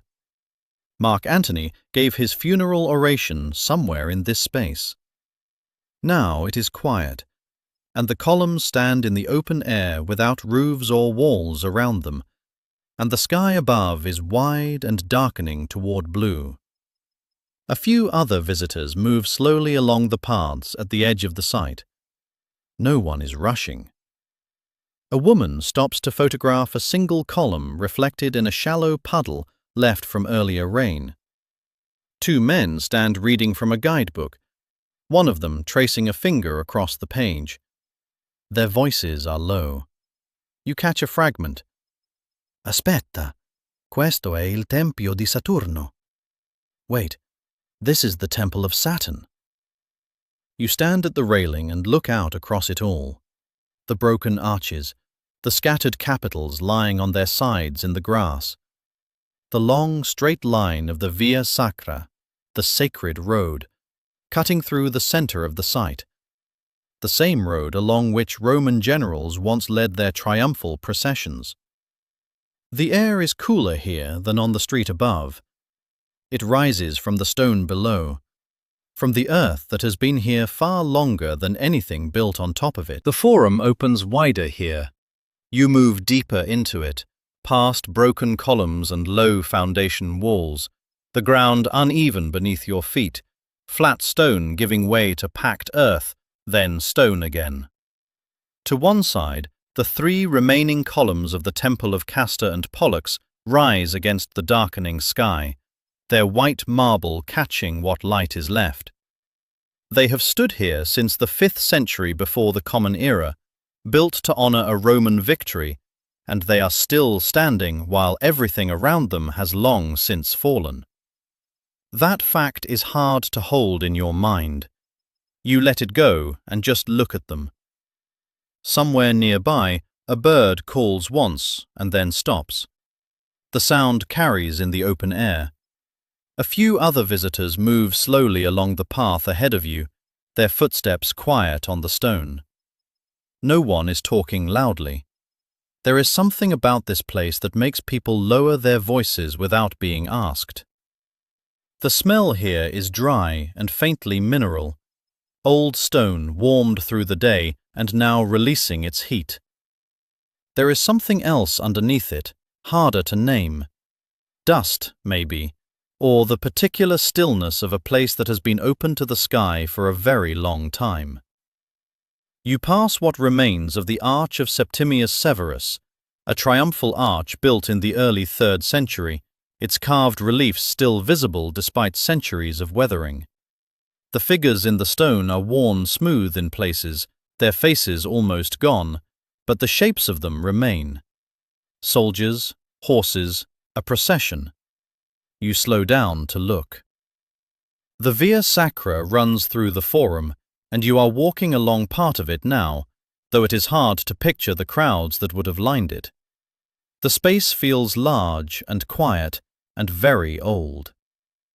The couple from the Colosseum passes you going the other direction, speaking softly. You catch a few words. Domani però. Tomorrow, though. And then they are past you, their voices fading. The Forum settles back into its own quiet. A wide staircase leads you up from the Forum, and the ground levels out beneath your feet. Stone underfoot. That's the first thing. The way the pavement of the Piazza del Campidoglio shifts slightly beneath your shoes, each fitted piece worn smooth by centuries of footsteps. The surface is uneven in places, and you feel it through your soles. A slight rise here, a dip there. The whole square gently sloping as Michelangelo designed it, drawing the eye toward the center. This is the Capitoline Hill, the Campidoglio, one of Rome's 7 hills, and the one that has held the city's civic heart since ancient times. The square itself was redesigned in the 1500s, though the work wasn't finished until long after Michelangelo's death. You wouldn't know it to look at it. It feels complete, settled. The air is cooler up here than it was in the Forum below. A faint current moves across the open space, and you feel it on the back of your hands, on your forearms. Not cold, just a degree or two off the warmth of the surrounding stone. The buildings on either side, the Palazzo dei Senatori at the far end, the twin palaces flanking it, are lit from below, their pale facades holding the last of the evening's warmth. Somewhere to your left, a low conversation drifts across the square. 2 people, unhurried. You catch a fragment. Aspetta, aspetta, guarda là. Wait, look over there. And then a quiet laugh. Then nothing. Just the faint sound of the city below, traffic moving along the roads that ring the hill, distant and muffled, like something heard through a wall. At the center of the square stands the bronze equestrian statue of Marcus Aurelius, or rather a copy of it. The original is inside the Capitoline museums, protected from the weather. The copy is convincing enough. The emperor sits upright on his horse, one hand extended, and in the evening light the bronze has gone almost black. You run your fingers along the low stone railing at the edge of the square. It's rough in places, smooth in others, and still warm from the afternoon sun. That particular warmth the travertine holds long after the light has moved on. A pigeon lands nearby, walks 3 steps, and flies off again. The square is quiet now. A few people move through it, a man with a camera, a couple sitting on the steps of the Palazzo dei Senatori, not talking, just looking out. The sounds from below, the city, the traffic, the ordinary noise of a Roman evening, feel very far away from up here. You cross toward the far side of the piazza, and the square opens wide around you. At night, the whole space takes on a different quality. The ochre facades of the Capitoline museums face each other across the piazza, their warm stone lit from below, the light pooling in the carved details of the windows and cornices. The bronze Marcus Aurelius, the replica, stands on its oval pedestal at the center, the emperor's arm raised, palm open, as if addressing a crowd that left 2,000 years ago. The air up here carries something different from the streets below. Cooler. There's a faint smell of stone and night air, and somewhere behind you, the city drops away. The rooftops of Rome spreading out in the dark, the dome of the Pantheon just visible in the distance if you know where to look. You can see the geometry Michelangelo intended, the oval pattern inlaid in the pavement radiating outward from the statue's base, the way the two flanking buildings angle slightly inward, drawing the eye toward the center. A few people are still here. A man sits on the low steps near the edge, looking at his phone. Two women walk slowly across the oval, their footsteps quiet on the stone. Someone laughs, a short, easy laugh, and then it's quiet again. From the far end of the square, past the Palazzo Senatorio, the building that now serves as Rome's city hall, you can look out over the Roman Forum below. It's dark down there, the ruins barely visible, just shapes and shadows. But you know what's there. The columns, the arches, the old roads, all of it sitting quietly in the dark. The night air is clean up here, a little cool against your face. You stand still for a moment, looking at the statue, the lit facades, the oval of stone beneath your feet. Then you turn toward the steps that lead back down. The steps bring you down from the Capitoline, and the monument appears all at once. White marble, everywhere. The Altare della Patria, the altar of the fatherland, Rome's monument to unified Italy, rises before you in tiers of brilliant stone, its columns and statues stacked against the night sky. Even in the dark, it seems to generate its own light, the pale marble catching the glow of the flood lamps trained on it from below. You step closer. The stone is cool under your fingertips, smoother than you expect, almost polished to a kind of softness. The surface has a faint give to the touch, the way very dense stone does, as if it absorbs the pressure rather than resisting it.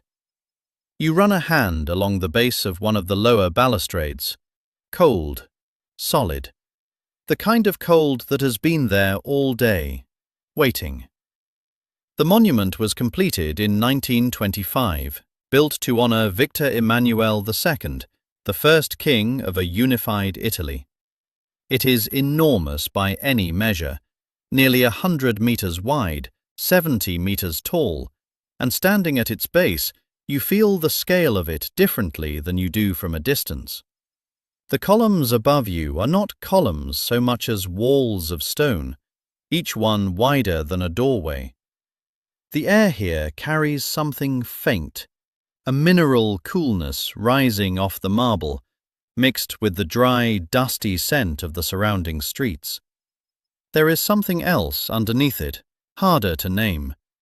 The smell of a city at night, perhaps. Exhaust and stone, and the ghost of the day's heat still releasing from the pavement. At the center of the monument, the tomb of the unknown soldier sits beneath an eternal flame. Two guards stand motionless at either side. You watch them for a moment. They do not move. The flame does. Somewhere behind you, the couple passes on the street below. You catch a few words drifting up. Ma sei sicuro che era qui? But are you sure it was here? And then they are gone, their footsteps fading down toward the Forum. The taste of the night air is faintly metallic on your lips, the way cold, stone-heavy places sometimes are. You breathe it in slowly. The marble glows. The flame holds steady. You stand there a little longer than you planned. The map opens wide. A bird's-eye view of Rome, the city laid out below like something drawn by hand over many centuries and never quite finished. You can trace the curve of the Tiber as it bends through the center, dark and slow, dividing the older quarters from the newer ones. The rooftops press close together in warm ochres and terracottas, broken here and there by the dome of a church or the pale flash of a monument. From up here, the scale of the place settles in. Rome is not one city. It is dozens of neighborhoods folded into each other, each with its own rhythm, its own particular light. You have already walked through several of them tonight.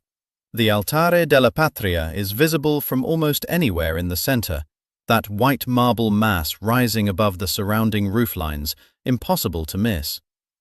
From above, you can see how it anchors the southern end of the historic core, the streets radiating outward from it like lines on an old map.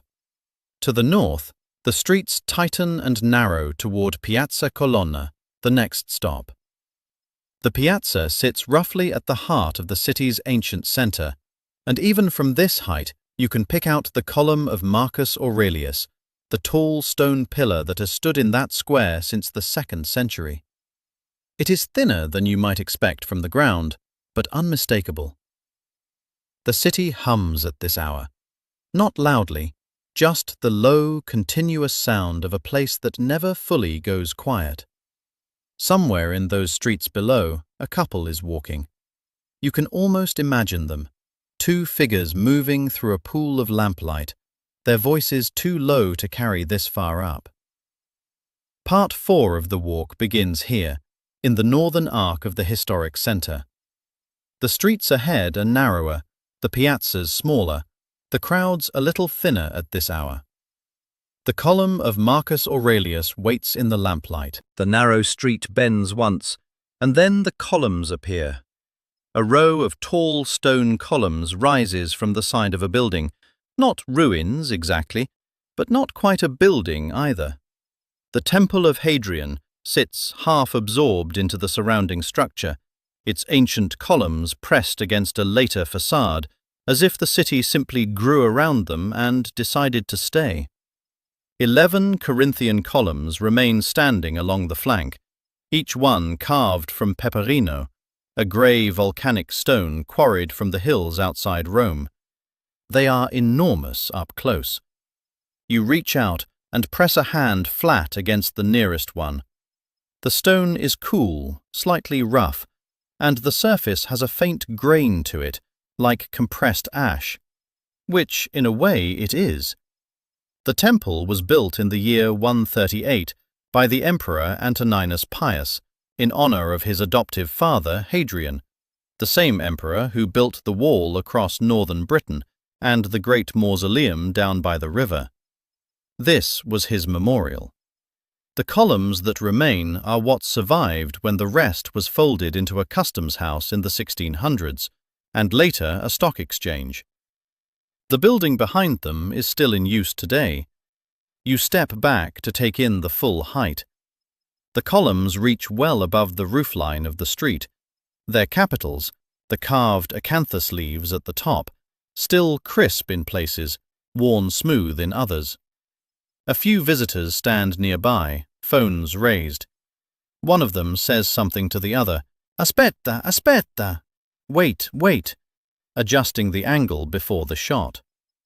The street here is narrow enough that you have to tilt your head back to see where the columns end.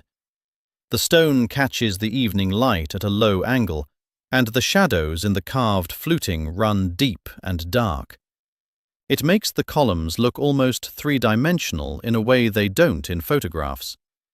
There is a small relief panel set into the base of the building nearby, a carved figure, worn almost flat by centuries of weather and hands. You can just make out the shape of it. A torso, maybe, an arm. The detail is mostly gone. The air here is still. The noise of the surrounding streets doesn't quite reach this spot. A few more steps, and the columns give way to open sky. Piazza Colonna opens up around you, a wide square in the heart of Rome, anchored by the column of Marcus Aurelius rising from its center. The column is tall, impossibly tall for something this old, its surface carved in a continuous spiral of relief sculptures that wind upward from base to top. 2,000 years of weather have softened the stone to a pale grey cream, and the figures carved into it, soldiers, battles, the emperor himself, are worn but still legible if you look closely. The square hums with a low, even sound.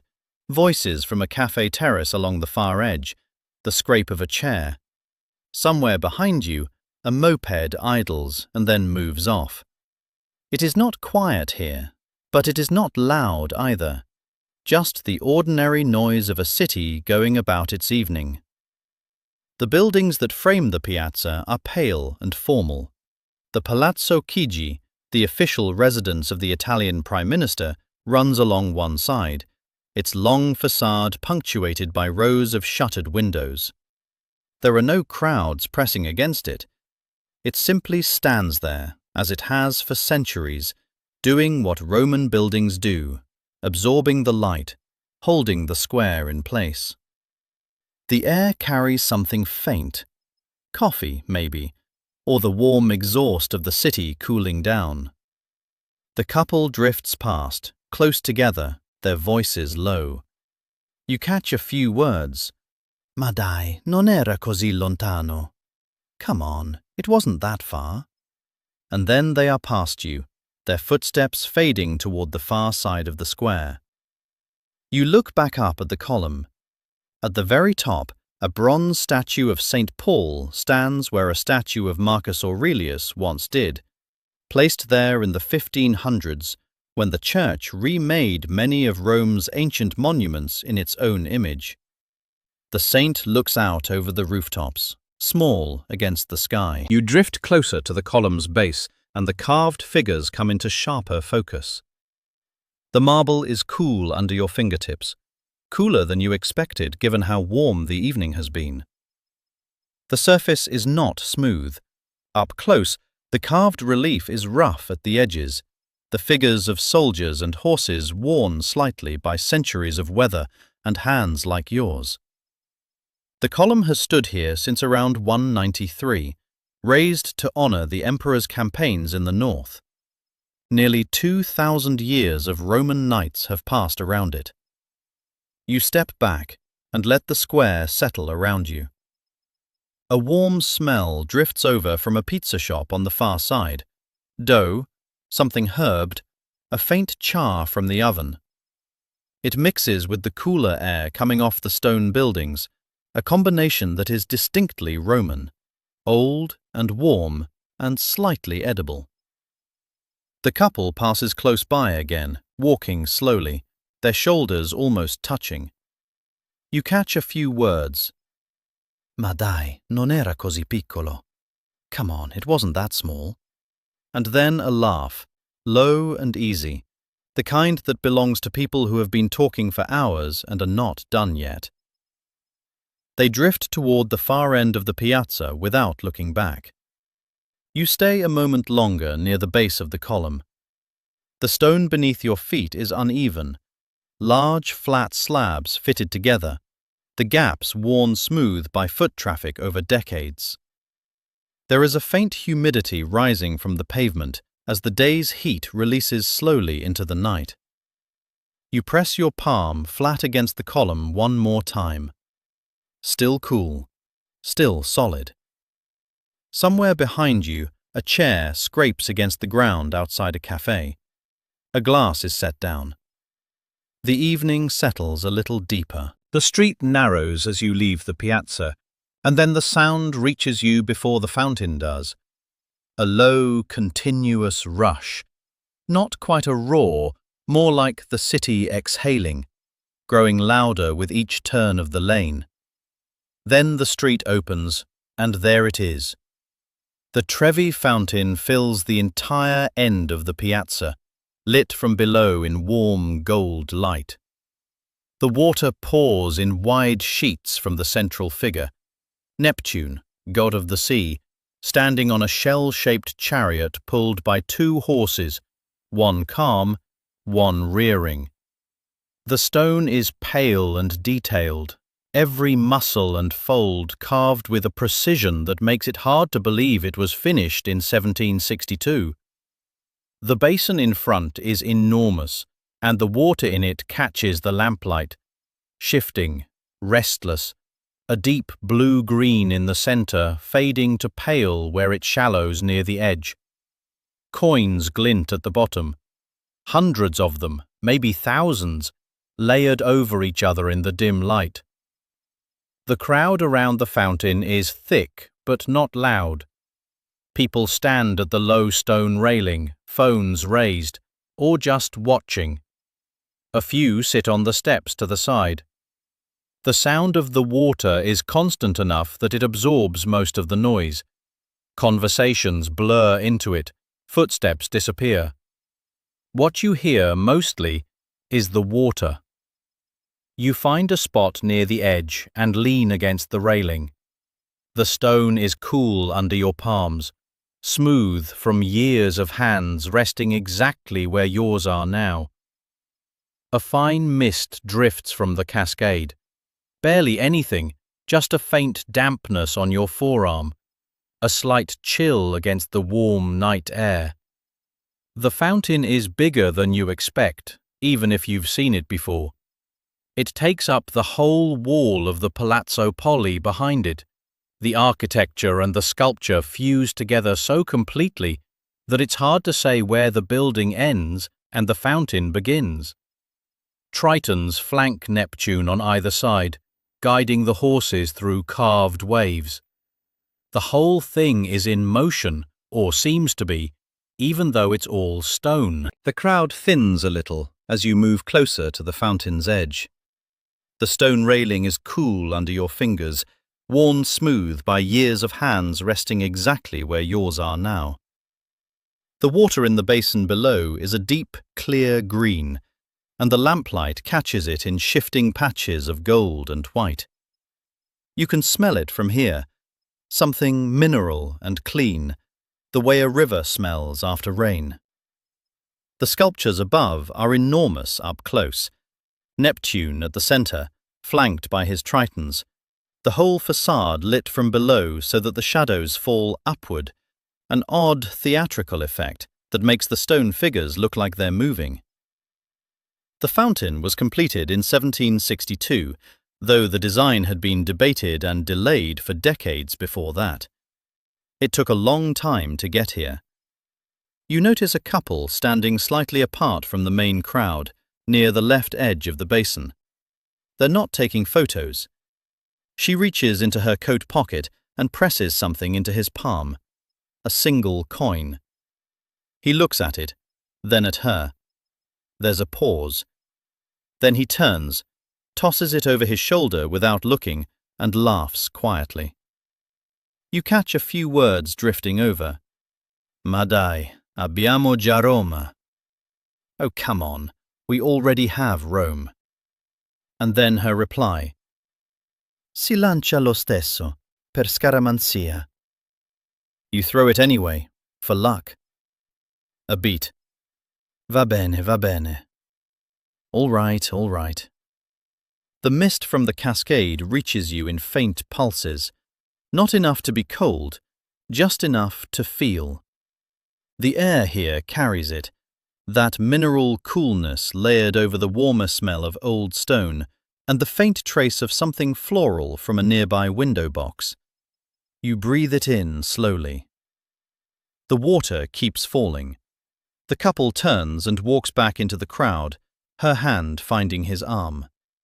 The coin is already gone, somewhere under all that green water, with all the others. You shift along the railing, finding a new angle. From here the fountain's full scale becomes clear. Neptune stands at the center, carved in marble, flanked by winged horses and tritons. The water pours from every level, cascading over rocks, sheeting down into the wide basin below, catching the lamplight as it falls. The whole structure is maybe 20 meters across, maybe more, and it fills the small piazza almost completely. There is barely room to stand. And people are standing. Dozens of them, pressed along the low stone railing, phones raised, faces turned toward the light. The sound of the water is loud enough that conversations happen in raised voices, or not at all. The basin is full of coins, thousands of them, catching the light from below, copper and silver, a few gold-colored ones, all of them resting on the pale stone floor under the water. The tradition is old. Toss a coin over your left shoulder with your right hand and you'll return to Rome. The city collects roughly €1.5 million from that basin every year, and the money goes to a food bank. You find a spot near the railing and just stand there for a moment. The water is very blue under the lights. The marble is very white. A child nearby is trying to count the coins through the surface, leaning over as far as her father will allow. Somewhere to your left, a voice rises briefly above the water. Aspetta, aspetta, faccio io la foto. Wait, I'll take the photo. And then laughter, and then the sound of the fountain swallows it again. You look up at Neptune. He has been standing there since 1762, when the sculptor Pietro Bracci completed the central figure. The project itself shaped over decades by Nicola Salvi's design. The aqueduct that feeds the fountain, the Acqua Virgo, has been running since 19 BC, one of the oldest in Rome, still carrying water from a spring 8 miles outside the city. The water keeps falling. The crowd shifts slowly around you. The light on the marble is warm and steady. You step back from the railing and let the crowd close the gap behind you. The fountain sound follows, that low, continuous rush of water falling over stone, filling the narrow streets around it like a held note. You've been walking for a while now, and the soles of your feet know it. The stone underfoot is uneven here, worn smooth in the middle where centuries of footsteps have passed, rougher at the edges where the light doesn't reach. You stop at a gelateria just off the square. The case is lit from below, rows of pale and vivid colors behind glass. You ask for fior di latte, just milk, cream and sugar, no flavoring at all. The scoop is pale and dense, almost white, and colder than you expect when the cup is pressed into your hand. The first taste is clean and faintly sweet, like fresh cream with the richness turned all the way up. It melts slowly on your tongue, not quickly, not in a rush, and for a moment the whole city goes quiet. The fountain, the voices, the distant motorbike, all of it recedes. You stand just outside the gelateria door, cup in hand, and eat slowly. A couple passes close by, their voices low. You catch a few words. Ma domani dobbiamo partire presto. But tomorrow we have to leave early. And then they're gone, around the corner, their footsteps fading into the stone. The fountain is still audible from here. That sound doesn't stop.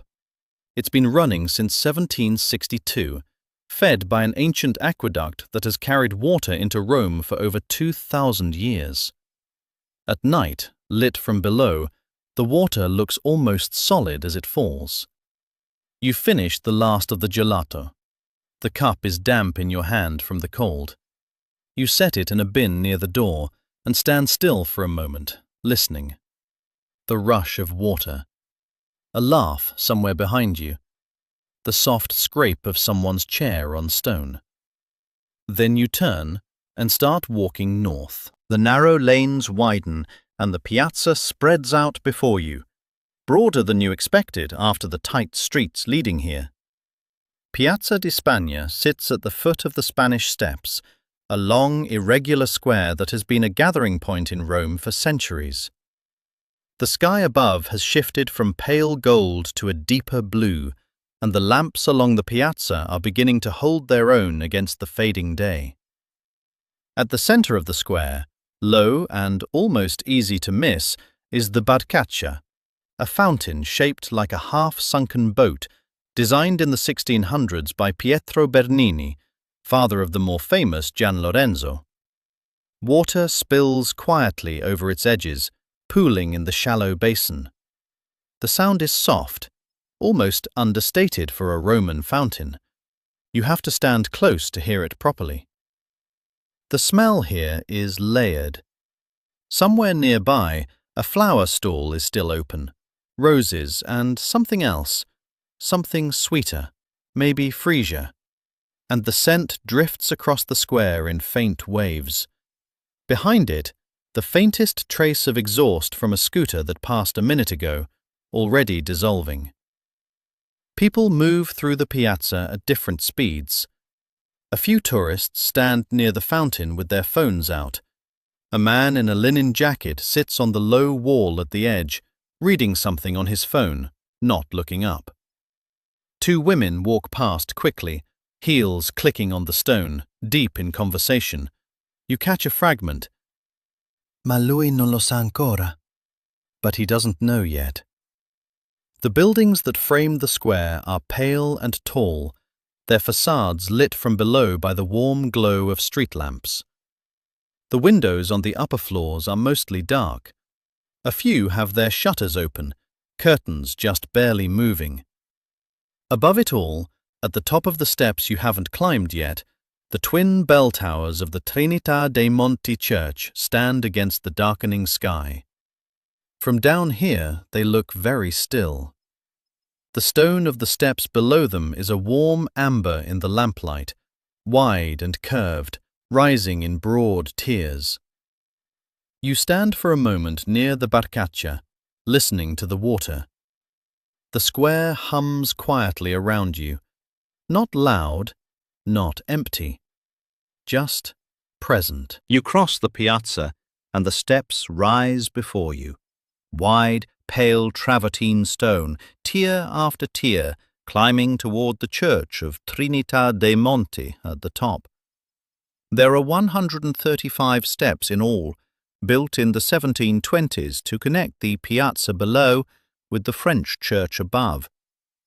At this hour, the stone has held the warmth of the day, and when you press your palm flat against a step, it gives back a dry, steady heat.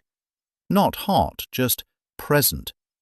The kind of warmth that has been building since morning and is only now beginning to let go. You sit for a moment.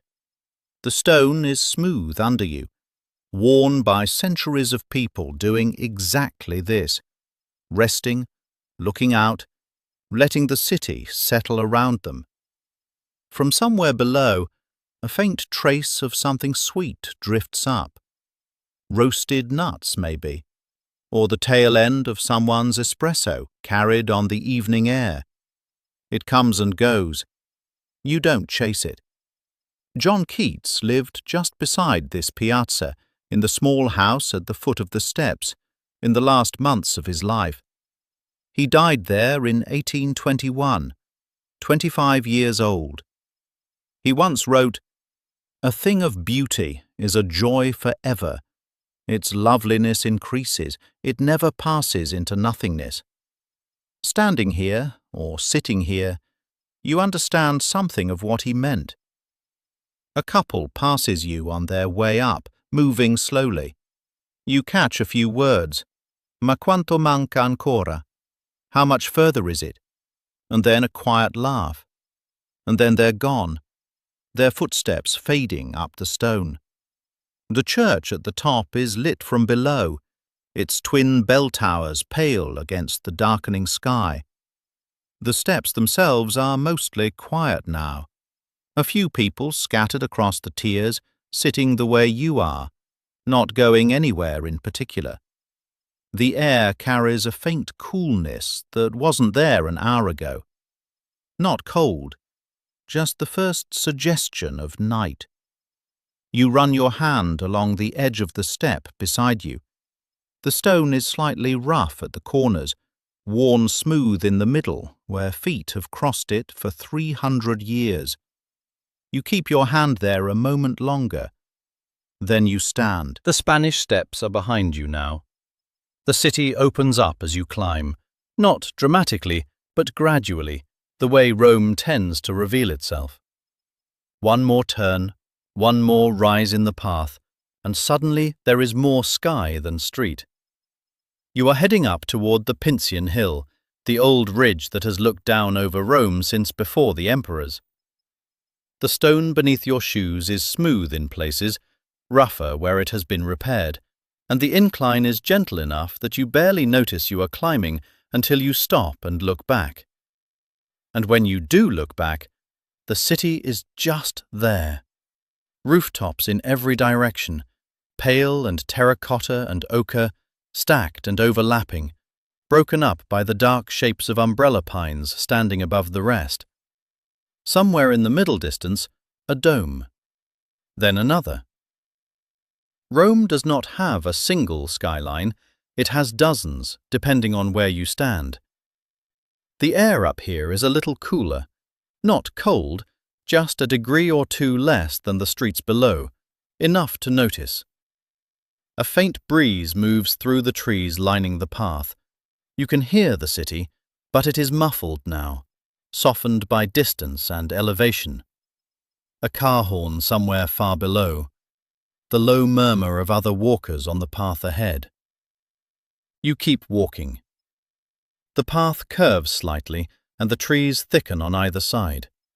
The light through the branches is softer now, the evening settling in at the edges. Below, Rome is still going, still lit, still moving, but up here the pace is different, slower. The stone wall to your left is warm from the day's sun, and you run a hand along it as you walk. It holds the heat the way old stone does, long after the light has shifted. Part 5 of the walk begins here, quietly, without announcement. A few more steps and the trees part, and for a moment you just stop. From the Terrazza Viale del Belvedere, a long viewing platform set into the Pincian Hill, the whole of Rome spreads out below. The dome of St. Peter's sits heavy and pale on the far horizon. Closer in, the rooftops stack and overlap in shades of terracotta and faded ochre, broken here and there by a bell tower or a dark cluster of umbrella pines. The Tiber is somewhere in there, invisible from this height, threading through it all. The light at this hour is warm, but beginning to soften.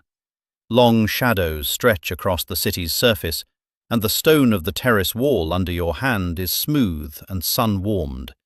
Heat that has been building all day and is only now starting to release. You run your fingers along the top of the balustrade. It's solid, reassuring. A few other people are here. A man leans against the railing with his arms folded, looking out. 2 women sit on a bench behind you, one of them eating something from a paper bag, a cornetto maybe, or a piece of pizza bianca, the faint smell of warm bread drifting over. It's a small thing, but it makes the whole scene feel more real. You face back toward the view. The city is enormous and, from up here, oddly quiet. The sounds of traffic and voices don't quite reach this height, or, if they do, they arrive softened, blurred into a low, even hum that is almost indistinguishable from wind. The Pincian Hill has been a place for looking out over Rome since antiquity. The gardens here were redesigned in the early 1800s by the architect Giuseppe Valadier, who shaped the terraces and paths into the form they still hold today. Standing here, it's easy to understand why people kept coming back to this spot. The view doesn't change much. The city just keeps accumulating beneath it. You stay a little longer than you planned. The warmth of the stone under your palms, the bread smell, the city going about its evening below. The path into Villa Borghese opens wide, and the city noise drops away almost immediately. One moment you are on a street, traffic, voices, the hard echo of stone, and then you are under trees, and it is quiet in a different way. Not silent, just softer. Birds are still moving through the canopy above, a woodpecker somewhere working steadily. The dry rustle of leaves in a light wind. Somewhere further in, the sound of water. A small fountain maybe, or a channel running along the edge of a path. You can't quite place it yet. Villa Borghese is one of Rome's largest public parks. The grounds were laid out in the early 1600s for Cardinal Scipione Borghese, and they have been open to the public for well over a century now. Walking in, it is easy to understand why people come here to slow down.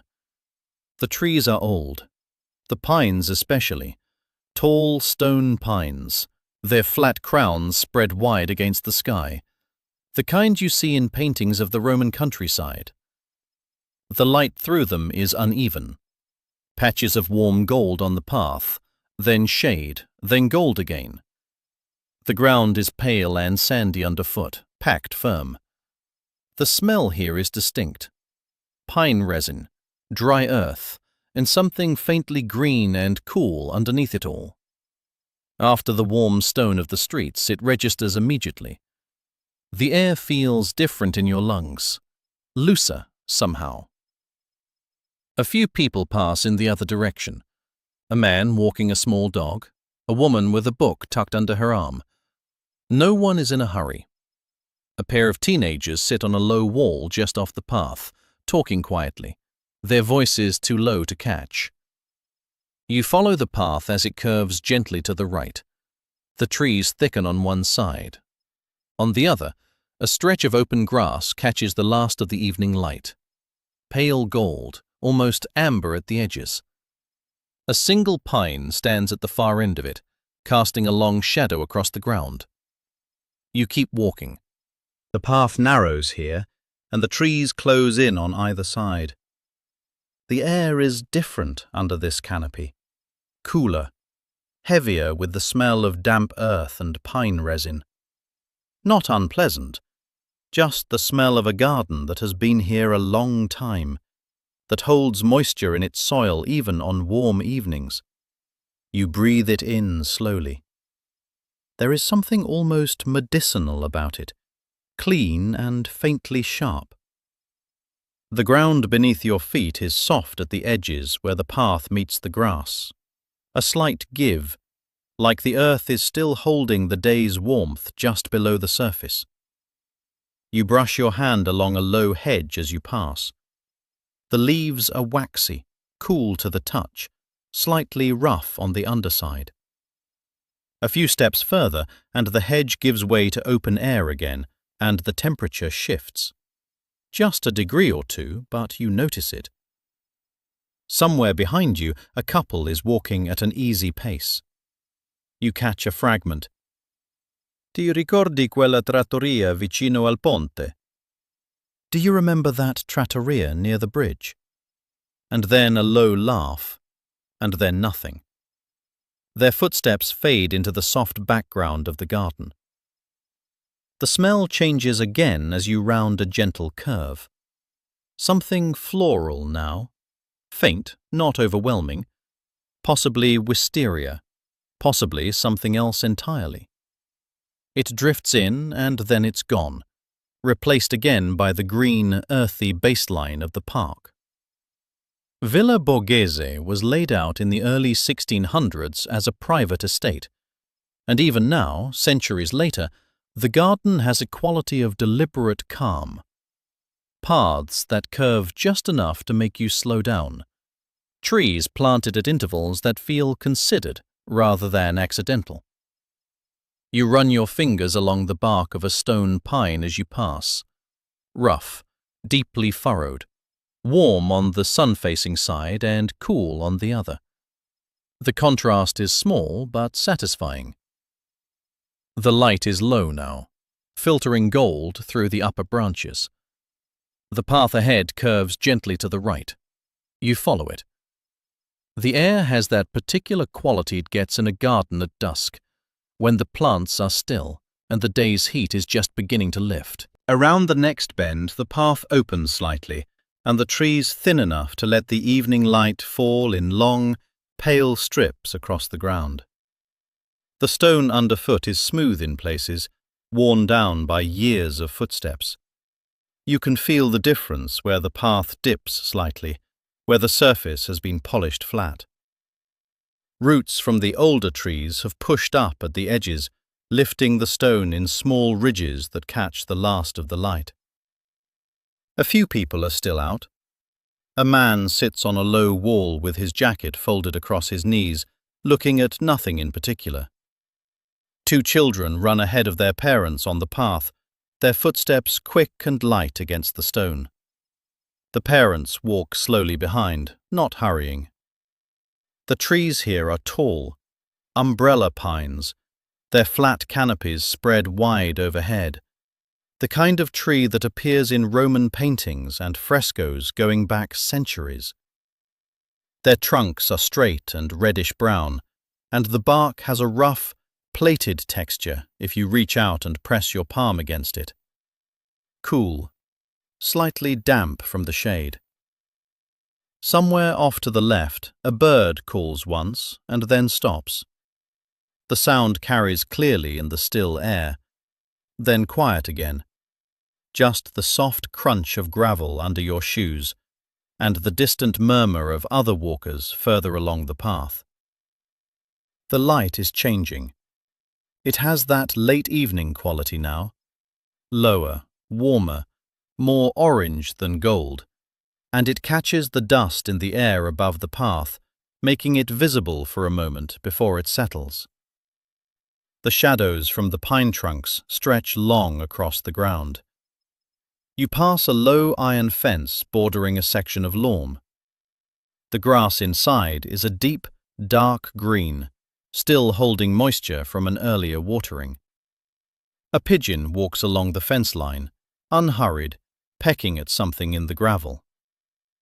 The path curves gently to the right. The pines continue on both sides, their canopies closing in overhead again, and the light dims just slightly. Not dark, just softer. The air is cooler in the shade. The canopy lifts and the path opens up. Trees thin on either side, and a wider stretch of garden spreads out before you. Grass, low hedges, the last of the evening light catching the tops of the stone pines. The air carries something faint and green, the smell of cut grass and warm earth that has been holding the sun all day and is only now beginning to let it go. There is a coolness underneath it, rising from the ground, and you feel it against your ankles as you walk. A gravel path curves gently to the left. You follow it without thinking. The crunch of your footsteps is the loudest sound here. That, and somewhere off to the right, the low murmur of a couple walking in the same direction, a little ahead of you. Their voices are easy, unhurried. You catch a few words drifting back. Domani però. Tomorrow, though. Then a quiet laugh. Then nothing. The stone pines stand very tall against the darkening sky. Their canopies spread wide and flat at the top, the way only Roman pines do, like open hands. Below them the light is softer, almost grey-green, and the grass looks darker than it did an hour ago. You pass a low stone wall, its surface rough and slightly warm still under your fingertips if you let your hand trail along it. Ahead, the path begins to slope very gently downward, and through a gap in the trees, you can just make out the glint of water, still and dark, reflecting the sky. The gardens are not finished yet. The slope carries you forward, and through the thinning trees something appears on the water.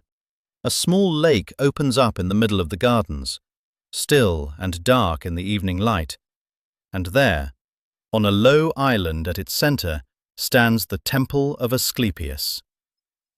It's a neoclassical structure, columns rising pale against the darkening sky, its reflection broken only slightly by the surface of the water below. The temple was built in the late 1700s as an ornamental folly, a piece of ancient-looking architecture placed here deliberately, as if Rome needed reminding of itself. It does not look fake. It looks like it has always been here. The columns are lit softly from below, and the stone takes on a warm amber tone against the blue-grey of the sky. You stop at the edge of the lake for a moment. The water is very still. A few ducks move near the far bank, barely disturbing the surface. The air here is cooler than it was on the path. The lake pulls the temperature down a degree or two, and you feel it on your forearms. There is a faint smell of water and wet earth, and underneath that, something green and slightly mossy from the reeds along the bank. It is not unpleasant. It smells like a place that has been left mostly alone. Somewhere across the water, a bird calls once and then stops. The sound carries clearly in the quiet. A couple stands a little further along the bank, not talking, just looking at the temple. One of them points toward the reflection in the water. You can hear the soft lap of the lake against the stone edge of the path, a slow, irregular rhythm, almost like breathing. The columns hold their shape in the water below, wavering just slightly. The water is still now. You found a spot near the edge of the pond, close enough that you can hear the faint lapping against the stone, a small, rhythmic sound, almost like breathing. The temple sits across the water, its columns pale and quiet in the evening light. You don't need to look at it directly, it's just there at the edge of your awareness. The air here has a coolness to it that wasn't present on the path. It settles on your forearms, on the back of your neck. Not cold, just a shift. The way temperature drops near open water after the sun has moved lower.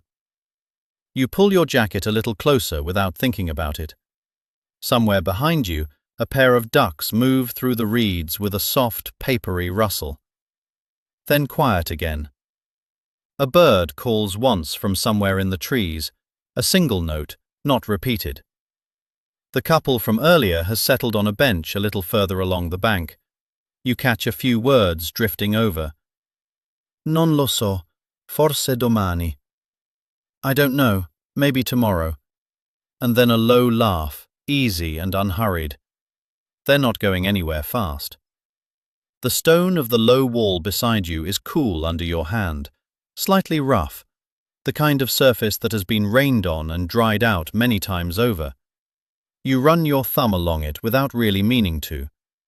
The Temple of Asclepius, built in the early 1800s as a decorative folly within the Villa Borghese gardens, was modelled on ancient Roman temples, though it was never a place of worship.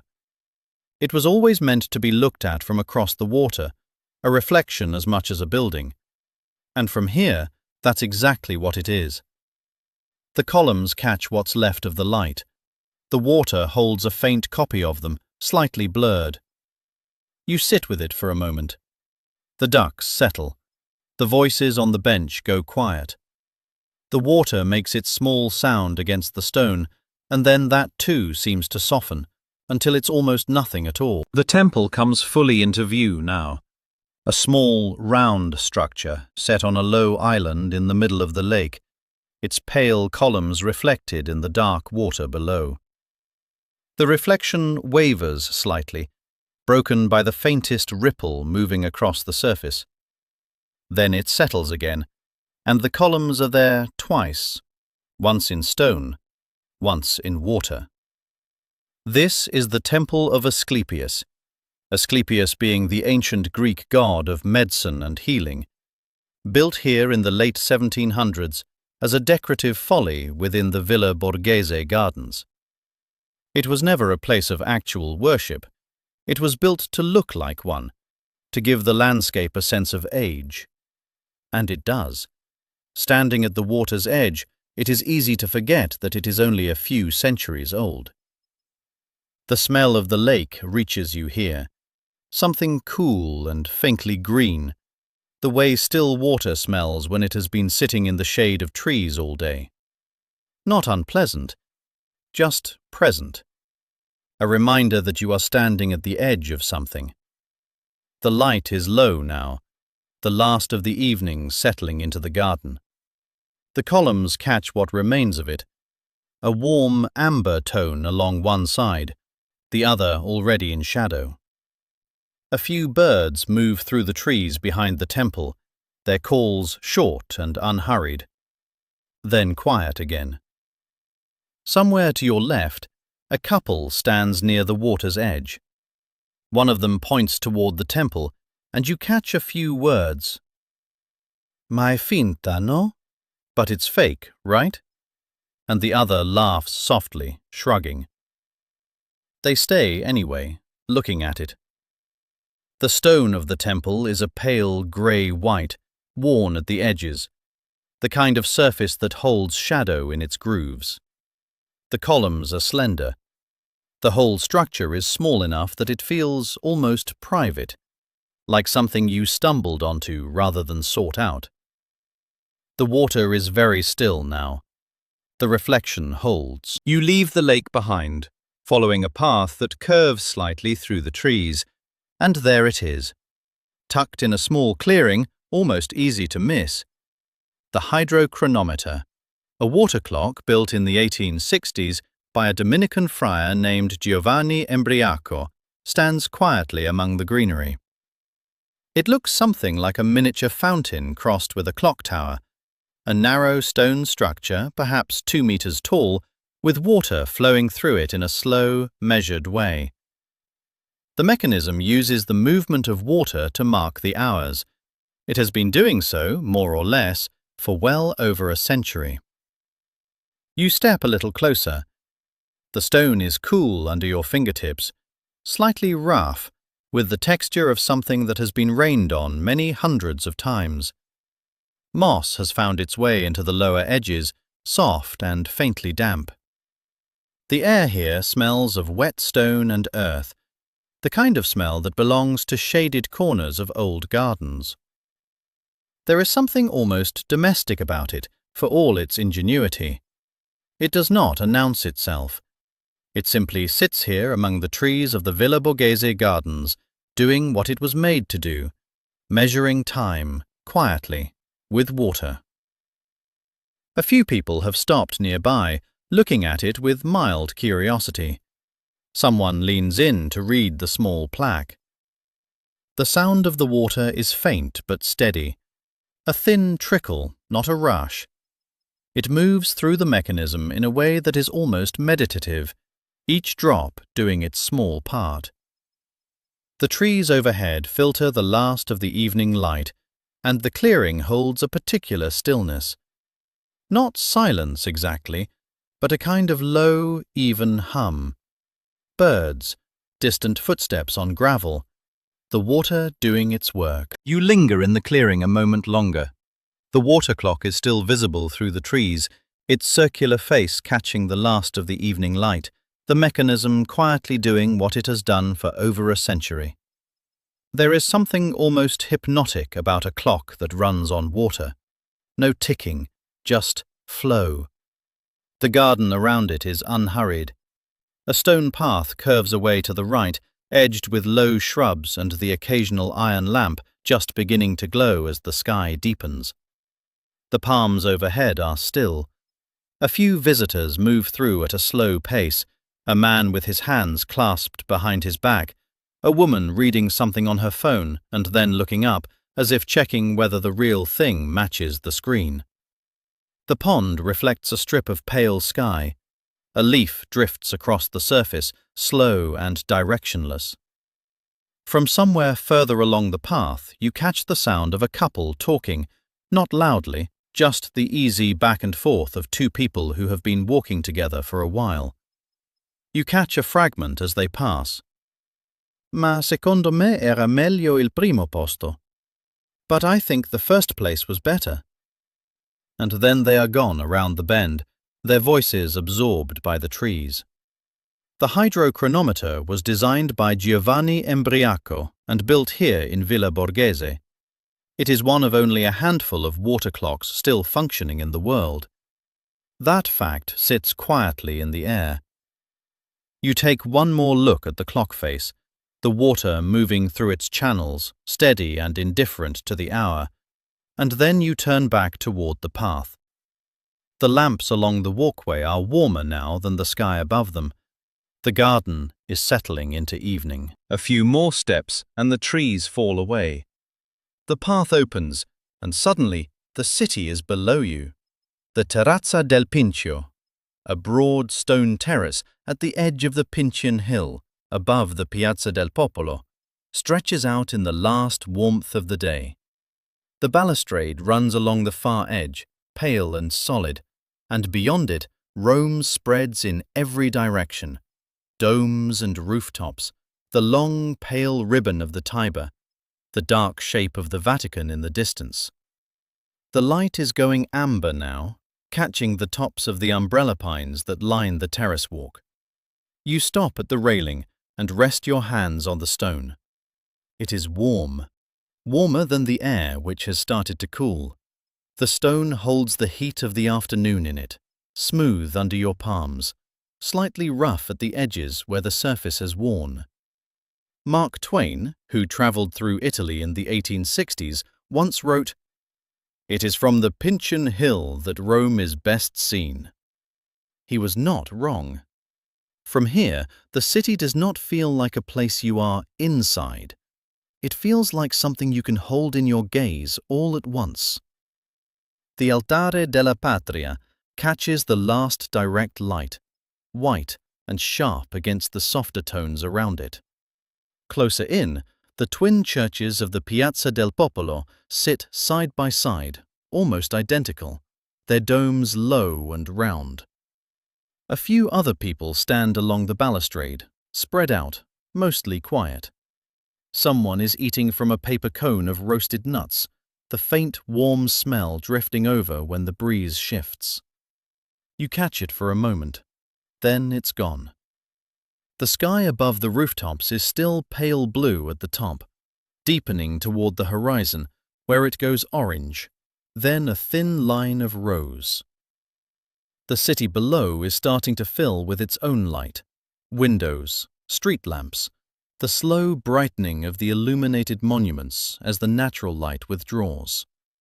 You lean against the balustrade. The stone presses back, solid and cool now at the edges where the shadow has reached it. Below, a car moves along the road that circles the base of the hill, its headlights already on. Someone on a scooter follows it, the sound rising briefly and then fading. The view does not ask anything of you. You can just stand here. The amber light shifts a degree warmer, and the domes of the city seem to settle into it. You stay at the railing, and the city keeps changing below you. Rooftops catch the last warmth of the evening light, and the dome of St. Peter's holds its shape against a sky that has gone from blue to something softer, a pale grey-violet at the edges. The air up here is still, cooler than the streets below, and quieter. A few people stand at the balustrade, looking out. Most of them are quiet. There is something about this view that tends to do that. It asks you to stop talking for a moment.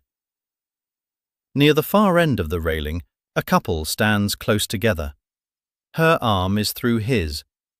They are not pointing at anything, not taking photographs, just looking.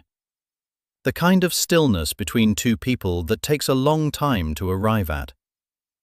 Then she says something soft. You catch only the shape of it, not the words at first. He turns, not toward the city, toward her. You catch a few words as they drift over. È ancora la città più bella del mondo. It is still the most beautiful city in the world. A pause, then his voice, quieter. Per me sì, ma non per il panorama. For me too, but not for the view. You look away, back toward the rooftops. Somewhere below, a church bell begins to ring, one of the dozens scattered across the city, each slightly out of sync with the others.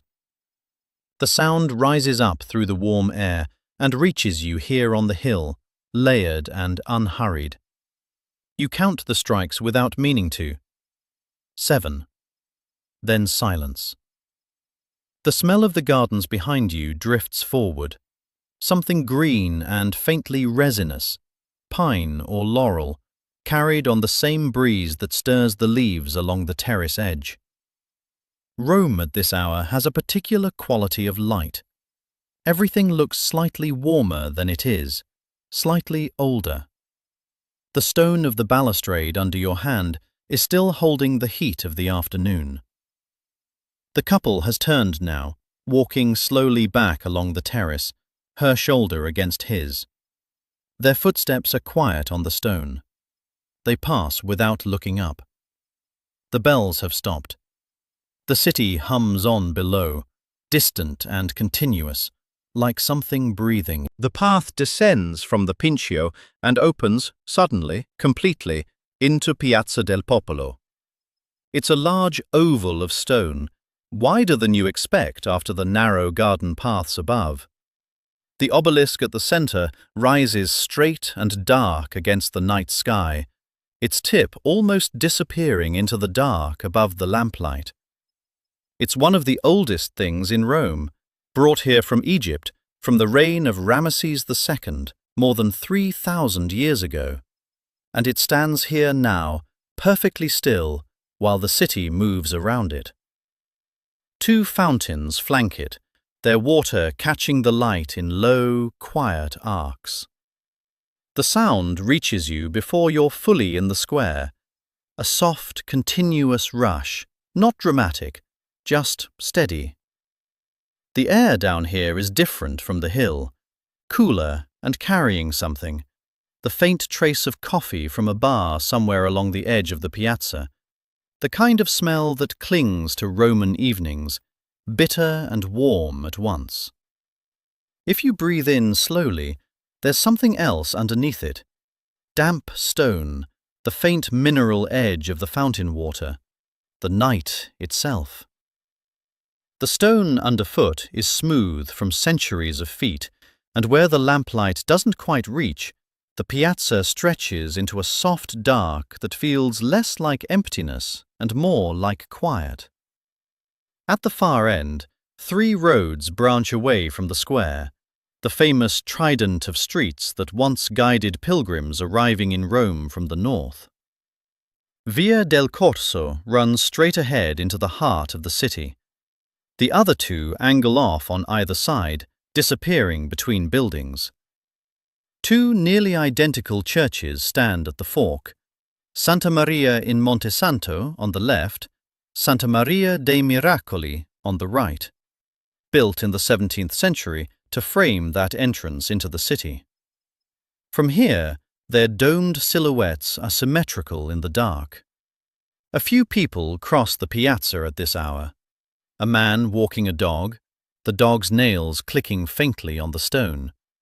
A couple sitting on the low rim of one of the fountains, not talking, just sitting. You catch a fragment drifting over. Domani mattina presto. Early tomorrow morning. And then they're too far away. The fountain keeps going. The obelisk doesn't move. The coffee smell fades and comes back, fades and comes back. You stand in the middle of it for a moment, the whole round square holding you at its centre, and you don't feel the need to go anywhere just yet. The piazza quiets behind you. The last voices fade, and the square settles into the kind of stillness that only comes late at night, when the city finally stops performing and just breathes. The sky above is deep now. A few stars have found their places. The obelisk stands in the dark, patient as it has always been. You don't need to look at it. You already know it's there. That's enough. The cobblestones are cool underfoot. The air carries almost nothing. Just a trace of the evening, something warm and faint, like the memory of dinner, of laughter, of a walk that went on longer than you planned and was better for it. Your steps have slowed without you deciding to slow them. Your shoulders have dropped.